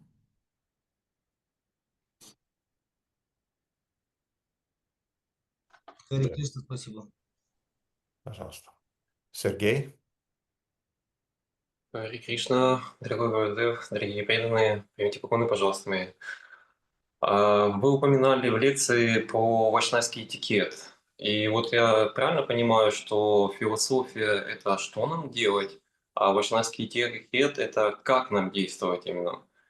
И я так понимаю, где нам его изучать? Я так понимаю, Хари Бхакти Виласа есть книга, да? Но, говорится, вы же говорили, что пока мы не прочитаем 4 раза Шрила Прабхупады книги, мы не читаем другие. А не зная вайшнавского этикета, мы, получается, не знаем, как действовать, как нам поступать. Спасибо. Hare Krishna, dear Gurudev and dear devotees. You mentioned about Vaishnava etiquette in the lecture, and if I understand correctly, Shastra is telling us what to do, and Vaishnava etiquette is telling us how to do things, how to act. But where should I take the information from? Where should I study about Vaishnava etiquette? I heard that it is mentioned in Hari Bhakti Vilasa, but this book, being the book of Goswami, it's not in our list. You said first we have to read 4 times books of Srila Prabhupada, and only after that we can start reading books of the Goswamis. But living without Vaishnava etiquette is very hard. Mm-hmm. Yes, you should definitely read Srila Prabhupada's books. Да, вы должны читать, конечно же, книги Шрилы Прабхупады. And a lot of things related to the etiquettes are described in Srila Prabhupada's books. И очень многие вещи, связанные с вайшнавским этикетом, описаны в книгах Шрилы Прабхупады. For example, dealings between Vyasa and Narada. Например, общение между Нарадой и Вьясой. Or, for example, dealings of Dhruva and Narada. Или взаимодействие между Друвой и Нарадой. Or, for example, Daksha and Lord Shiva. Или Дакша и Лорд Шива. Ой, Господь Шива. A lot of time in his purpose for the Vaishnava etiquette, because Vaishnava Sadachar finally means the etiquette in relationship with 3 types of devotees about which we spoke today. Шрила Прабхупада очень часто в своих комментариях в Шримад Бхагаватам упоминает вайшнавский этикет, потому что, по сути, вайшнавский этикет сводится к общению, правильному общению с 3 типами преданных, о которых мы говорили раньше. Mm-hmm. So, I don't think we have in ISKCON a standard book on Vaishnava etiquette. Я не думаю, что у нас в Исконе есть стандартная книга по вайшнавскому этикету. A book that was approved by GBC, and like, for example, we have Archana Deepika, the book that it's approved. It's a book, the manual on how to worship the deities. То есть нет такой книги, которая бы официально одобрила GBC по вайшнавскому этикету. Например, как Арчана Дипика, это книга, которая это считается официальным руководством по поклонению божествам, одобренным Искон. We have here and there some pamphlets, some transcribed lectures on Vaishnava etiquette, but we don't have one book on it. У нас есть какие-то статьи, какие-то заметки, какие-то отрывки лекций, семинаров по вайшнавскому этикету, но у нас нет определенной книги по вайшнавскому этикету. And it will be a wonderful service if in the future some devotees will write it. И это будет замечательным служением, если в будущем кто-то из преданных напишет такую книгу. But meanwhile, но тем временем, Tarka pratishta shutaya vibina nasadrishirya samatam navinam dharmasya tattvam nihitam guhayam mahajano enakata sapanta. Mahabharata is teaching us Махабхарата учит нас, that Tarka pratishta shutaya vibina. You cannot understand the truth just by your logic. Вы не можете понять истину только силой своей логики. Or by studying different shastras because they're quite contradictory. Или изучая разные шастры, потому что они очень противоречивы. Therefore, dharmasya tattvam nisitam guhayam. Dharma, or the principles of including Vaishnava etiquettes, are hidden in the hearts of advanced devotees. Поэтому дхарма или принципы вайшнавского этикета, они находятся в сердцах чистых преданных. I learned a lot, much more than from the books or those pamphlets on Vaishnava etiquette. I learned from seeing how my Guru Maharaj is behaving. Я очень много понял, очень много изучил не из книг или буклетов, а из наблюдения за тем, как мой духовный учитель ведет себя. I learned a lot from how Srila Niranjan Maharaj behaves himself. Я очень много изучил, наблюдая за тем, как ведет себя Ниранджана Махарадж. I learned a lot from other senior devotees whom I trust. И я также научился многому от других старших преданных, которым я доверяю. And you learn a lot when you are in India also about the Vaishnava etiquette. И вы также учитесь многому, когда вы в Индии. Therefore, as I said, meanwhile, when the book will come out, I hope it will come out sometimes. Поэтому, как я сказал, пока не вышла такая книга, а я очень надеюсь, что она в будущем выйдет, We study Srila Prabhupada's books with attentiveness to those details on how devotees are dealing with each other. мы изучаем книги Шрилы Прабхупады, обращая особое внимание на то, как преданные между собой общаются. We study Chaitanya Charitamrita. A lot of aspects of Vaishnava etiquette are there. Мы также можем изучать Читани Чаритамриту. Очень много аспектов вайшнавского этикета описаны в Читани Чаритамрите. For example, when Sanatana Goswami, he came from his trip, he came to Jagannath Puri. He just arrived. Например, когда Санатана Госвами только приехал в Джаганатха-Пури из своего путешествия. Lord Chaitanya told his servant, go and see who is waiting for me outside. Господь Чайтанья отправил своего слугу: иди посмотри, кто ждет меня снаружи. The servant came and said, there is just a Daravesha there. Слуга пришел слуга и сказал, что там сидит какой-то попрошайка. Нет, Daravesha. Даравеша. Sanskrit word. Там сидит какой-то Даравеша. And Daravesha, they have in Muslim tradition, they have this word dervish. И в исламе есть такое слово дервиш. So in other words, the servant only saw a person who had a beard and some poor clothes on himself. То есть слуга увидел человека с бородой и с бедной разорванной одеждой. And Prabhupada is hinting that this beard and this how Sanatana Goswami looked, he looked like a Muslim with all respect to the Muslim tradition, but he did not look like a Vaishnava, let's say.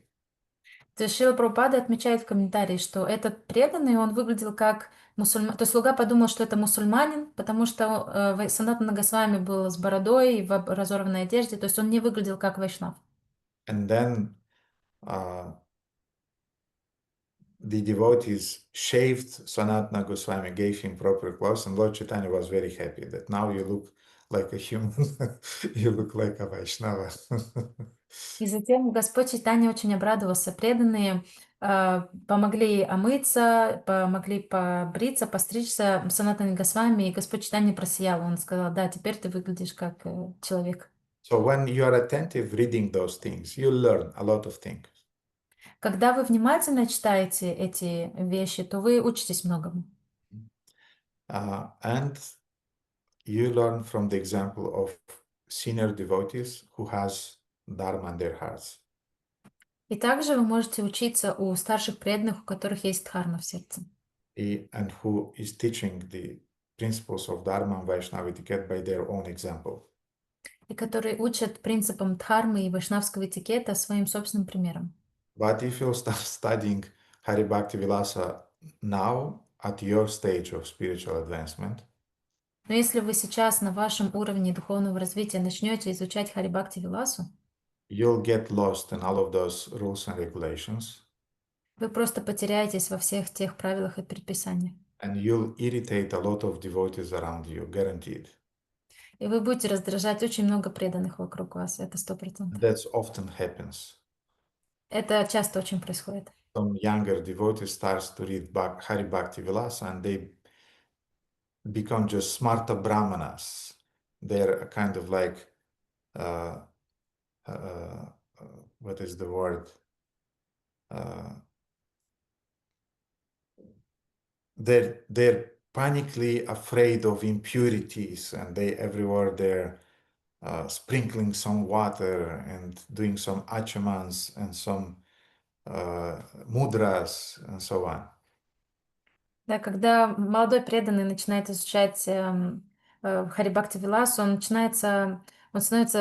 панически начинает бояться различных осквернений, везде брызгает водой, какие-то мудры показывает. You know that technically,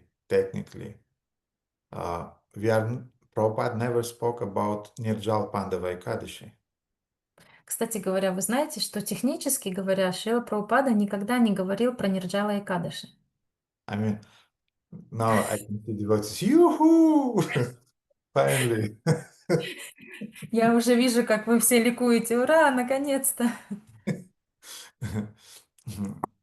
Shrutakirti Prabhu is remembering that Prabhupada was eating in the day of Nirjal Pandava Ekadashi. Шрутакирти Прабhu вспоминает, что Шрила Прабхупада ел во время Нирджала Пандава Экадаши. He wasn't eating grains, but he was eating normal Ekadashi prasadam. Он не ел зерновые, конечно же, но он ел обычный экадашный прасад. Then after Prabhupada left, devotees, they went to India and they got all of these complicated things from different Gaudiya maths, from the local culture. И уже после того, как Шрила Прабхупада ушел из этого мира, преданные начали ездить в Индию, начали учиться в разных гаудия-матхах и начали учиться разным ритуалам. And then came back and started to tell local devotees, you are not doing this properly, and this properly, and this properly. И когда они вернулись, они начали местным преданным рассказывать, вы вот это делаете неправильно, и вот это делаете неправильно. I remember once I was just cooking the feast in Kiev at Dmitrievsky. I was just cooking the feast for the Sunday feast with other devotees. Я помню, как однажды я готовил воскресный прасад в Киеве на программу. And one devotee came and he looked in the pot. У нас было несколько преданных, и один из преданных подошел, посмотрел в кастрюлю. He said, horrible. И сказал, какой ужас! And I felt like I'm cooking a cat or something. And I was thinking, why it's horrible? И я почувствовала себя, как будто я кота готовлю или что. Почему это так ужасно? And devotee said, you're cooking carrots. И преданный сказал, ты готовишь морковь? And carrots is not Vedic. А морковь, она не ведическая. I wanted to beat that devotee, right there. Я хотела стукнуть этого преданного там на месте. Get out, leave me alone, leave me just to cook prasadam. Иди отсюда, дай мне просто приготовить прасад. But he read in Hari Bhakti Vilasa that you cannot cook carrots. Но он прочитал в Хари Бхакти Виласе, что вы не можете готовить морковь. You cannot cook them some eggplant and different this and that. Вы не должны готовить баклажаны, эти и другие овощи. Prabhupada was eating eggplants like anything. Шрила Прабхупада очень любил баклажаны. So therefore, for me, the standard of Vaishnava etiquette is not the things described in Hari Bhakti Vilasa. For me, the standard of Vaishnava etiquette is Srila Prabhupada's life and example. For me, it's enough. Поэтому для меня стандарты вайшнавского этикета — это не то, что написано в Хари Бхакти Виласе, это то, как жил Шрила Прабхупада. Для меня этого достаточно. One devotee one day came to Srila Prabhupada and he said, Srila Prabhupada, is it true that we should not use sugar, white sugar, in our cooking? Однажды один преданный подошел к Шриле Прабхупаде и спросил, Прабхупада, это правда, что мы не должны использовать белый сахар, когда готовим? And obviously he had an issue and he wanted to push it. Ну, было очевидно, что у него есть какая-то проблема с белым сахаром, и он хотел продвинуть эту идею. And Prabhupada replied something very neutral, like, just cook prasadam, don't worry about those things. И Шрила Прабхупада очень нейтрально ответил, просто готовь прасадам, не беспокойся об этом. And again, that devotee came some later time. Prabhupada, we should not eat white sugar. Затем этот преданный пришел еще раз. Шрила Прабхупада, правда же, что мы не должны есть белый сахар? Prabhupada also gave a kind of like general reply. И снова Шрила Прабхупада каким-то общим образом ответил.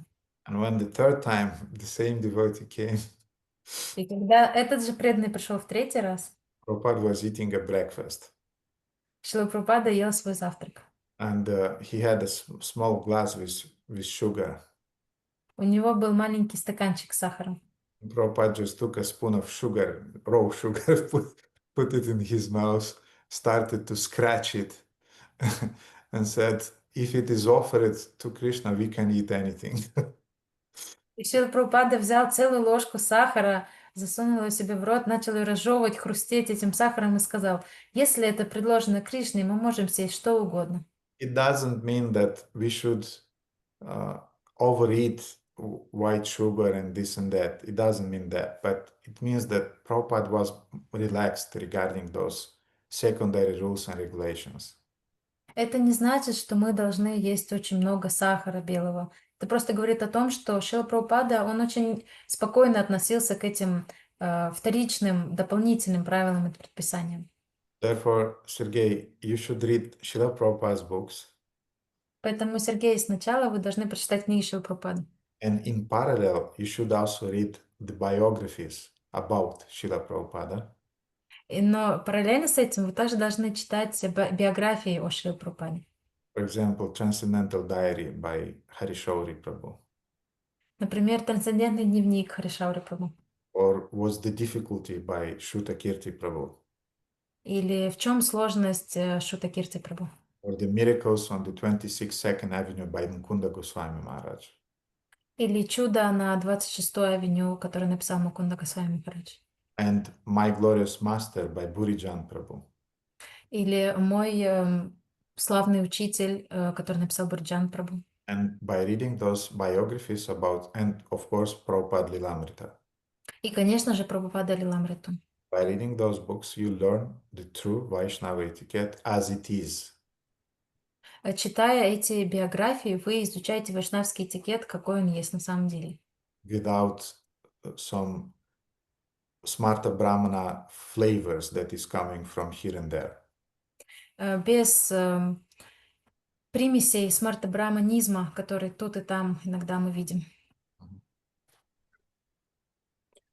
Спасибо вам большое за рекомендации. Я вот часто смотрю воспоминания о Шриле Прабхупаде, и как раз вот это дает очень хорошее понимание настроения Шрилы Прабхупады, ну, то есть как он видел это все, да. Спасибо вам большое. И спасибо вам большое за рекомендацию по поводу максимализма, потому что все-таки воскресные программы я теперь начал проводить. И это очень сильно помогает, потому что раньше, когда я говорил про аскезы, то, конечно, все сразу, как вы говорите, шугаются. Да, спасибо вам большое. Конечно. Пожалуйста. Okay. Yeah. Victor, it will be the last question because it's late, and I will reply to it, and we'll finish the program.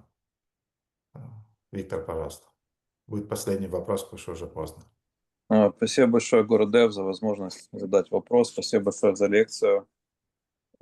Вся слава Шриле Прабхупаде, вам, преданным. У меня такой вопрос. В начале лекции вы говорили, что у преданных есть такое чувство, что не боятся, что их выгонят там из ятры, из собрания, из санги. И это мне откликается в нескольких моментах, таких аспектах. Ну, во-первых, я поделюсь своими мыслями. Это чувство мне тоже близко, там иногда больше, меньше. И мне кажется, что это чувство, оно говорит о том, что вот эта вот санга, она дорога этим людям, и они боятся потерять что-то важное. И я иногда боюсь, что когда у меня это чувство пропадет, значит, я начну совершать ошибки и потеряю как бы это дорогую вещь эту. Это во-первых. А во-вторых, по роду деятельности своей в ятре мне приходится выгонять людей из программы. В основном это какие-то, так сказать, люди, которые приходят там первый, второй, третий раз. Не первый раз, это точно, но второй, третий раз. Там, не знаю, допустим, там был один извращенец, он цеплялся к матаджи. Была матаджи, которая вообще не понимала, что происходит, и срывала лекции. То есть И, ну, я беру на себя роль такой судьи и исполнителя.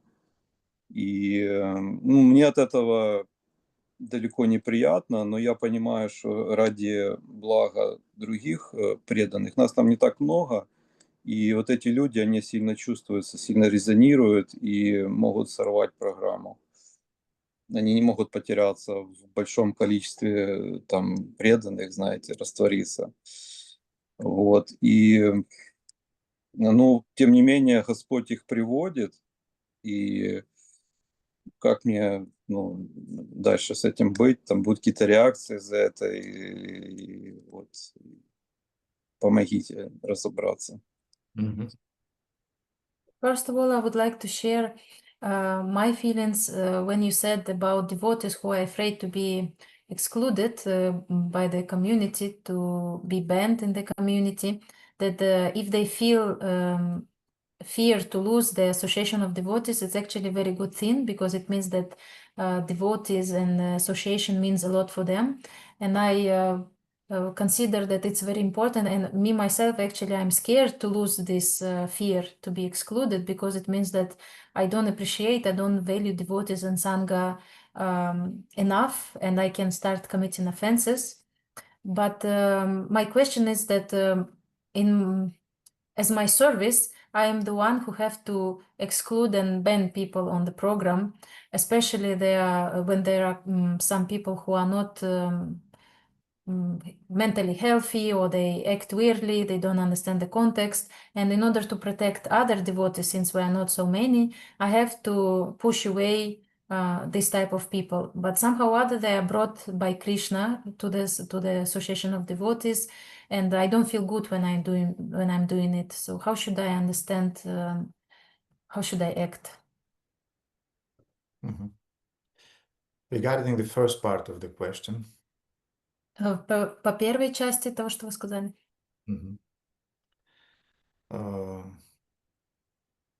God, I'm getting tired. What was the first part? Я боюсь потерять. Yes. Devotees are scared that they'll be thrown out of the community in an unjust way. Преданные боятся, что их как бы выгонят из общины из-за какого-то несправедливого случая. So to have this fear of losing the Sangha is a normal fear, and it's a good type of fear. То есть бояться потерять общение с преданными — это хороший страх. But when they have this fear that unjustly they will be thrown out of the community, this is a problem already. Но если им кажется, что их выкинут из общества из-за какой-то несправедливости, вот тут уже что-то нездоровое. It means they saw some examples. Это означает, что они видели похожие примеры. And they saw some attitudes from the senior devotees that were not justified. Или они видели какое-то поведение старших преданных, которое они не смогли себе объяснить. And therefore, seniors, they should always be on guard and should help junior devotees feel protected. Поэтому старшие преданные всегда должны быть начеку, и они должны помогать младшим чувствовать себя под защитой. Now, regarding the second question. И по поводу второго вопроса. Yes, you should not be satisfied and happy by throwing out people from the programs. Конечно же, вы не должны чувствовать счастье или радость от того, что вы выгоняете людей из программы.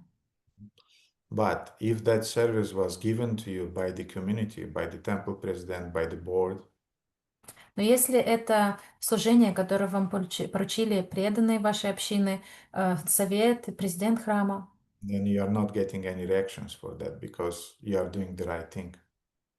Тогда вы не получаете никаких реакций за это, потому что вы делаете правильную вещь. If you want to grow tomatoes, если вы хотите вырастить помидоры, you have to cut off the weeds around it. Вы должны вырывать сорняки вокруг них. Otherwise, you will not have potatoes. И иначе у вас не будет Potatoes, tomatoes, whatever. In the same way, if you want a healthy community, И таким же образом, если вы хотите здоровую общину, and you have as a strategy in mind a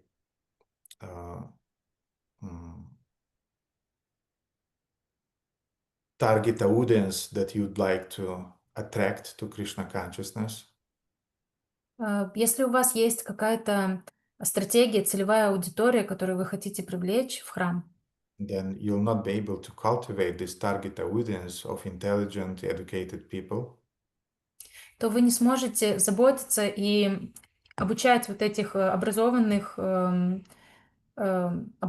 людей, if you'll allow to your programs to come, if you allow pedophiles to come to your programs, если вы будете позволять приходить на ваши программы педофилам, crazy people, сумасшедшим, Prabhupada used the word womanizers, охотниками за женщинами, drunkards, пьяницами, or people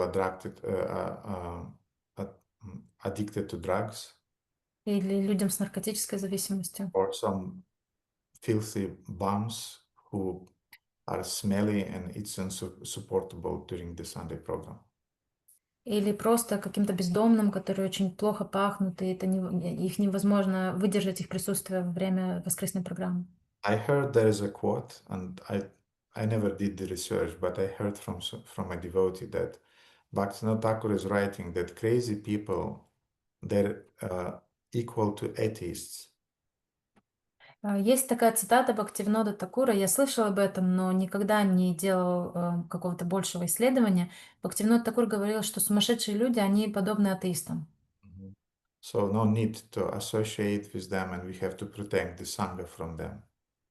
Поэтому нам не нужно с ними общаться, мы должны защитить свою сангу от них. And personally, I always followed that policy. И я лично всегда следовала этой политике. That better to have 30 people during the program, Что лучше, пусть на программе будет 30 людей, but they're normal people, healthy people, educated people, но это нормальные, здоровые, образованные люди. then 100 people at the program, Чем 100 людей на программе. but they're really crazy and lazy and so on. Но они сумасшедшие, ленивые и так далее. So I would strive for the quality than for the quantity. Я бы стремился к качеству, а не к количеству.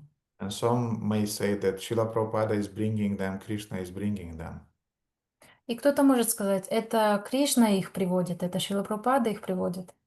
But what about other 30 people who came to the program? Who brought them? А как насчет остальных 30 человек, которые пришли на программу? Кто их привел? They also were brought by Krishna Их тоже привел Кришна. to listen Krishna Katha and Krishna Kirtan. Они слушают Кришна Катху и Кришна Киртан. And then a bum is coming. И затем приходит бездомный. He's filthy. От него плохо пахнет. A radioactive smell is spreading around from him. И от него исходит зловоние, как радиация. And those 30 people who also were brought by Krishna to the program, they just suffocate and they say, I'll never come again here. И те 30 человек, которых тоже привел Шрила Прабхупада, они просто вынуждены задыхаться, и они про себя подумают, я больше никогда не приду на программу. Usually these devotees with this pacifistic idea, they say, we have to protect this bum because he's also a spirit soul. Обычно преданные, у которых такие пацифистические взгляды, они говорят, мы должны защитить такого человека, потому что он тоже душа. But what about all those other 30 or 50 people? They are also spirit souls. А как насчет остальных 20, 30, 50 людей? Ведь они тоже души. And they just came once a week on Sunday to hear Krishna Katha and to be engaged in Kirtan. И они пришли, у них получилось раз в неделю прийти в храм, чтобы послушать Кришна Катху и Киртан. And here is just a bum coming inside who is just spoiling the whole experience. Но тут заходит какой-то бездомный, который портит весь опыт этих людей. Therefore, if you want tomatoes, you'll have to get rid of weeds, unfortunately. Поэтому, если вы хотите вырастить какие-то плоды, вам нужно будет избавляться от сорняков. And yes, you should use your intelligence. И, конечно, вы должны пользоваться своим разумом. Because sometimes a person looks like a bum, but he's okay. And you can talk with him that please just dress nicely next time when you'll come. And he'll dress nicely and no problem. Иногда человек выглядит как бездомный, но он на самом деле неплохой человек. И вы можете ему сказать, пожалуйста, в следующий раз просто оденься подобающим образом, и он послушается. Come in clean socks. Приходи в чистых носках. And he'll accept it and it will be okay. И он тогда примет это, и тогда это нормально. But often people are just crazy, they don't listen, they don't understand, and then just give them some prasadam and wish him all the best. And that's how Krishna's mercy will manifest in his life, in this lifetime for him, that you gave him some prasadam, you said him a few kind words, and that's his spiritual evolution for this lifetime. Но если это какой-то сумасшедший человек, просто дайте ему просадам и пожелайте ему хорошего дня. Таким образом будет проявляться Кришна в его жизни. То, что он получил просад, это уже милость.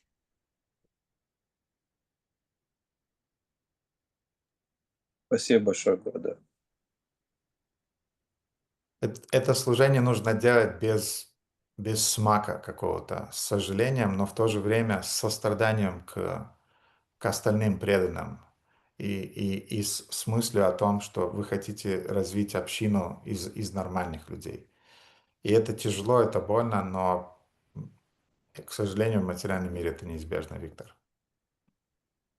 This service should be done without some attachment or some profound taste towards kicking people out. You should do it in the mood of service and understanding that you are trying to grow the community of people and you're protecting them. It's hard to do, but you should do it. It's necessary, yes. Okay, dear devotees, you survived another long class. Дорогие преданные, вы выдержали еще один длинный урок. Лекцию. I'll show you the deities now. Покажу вам, пожалуйста.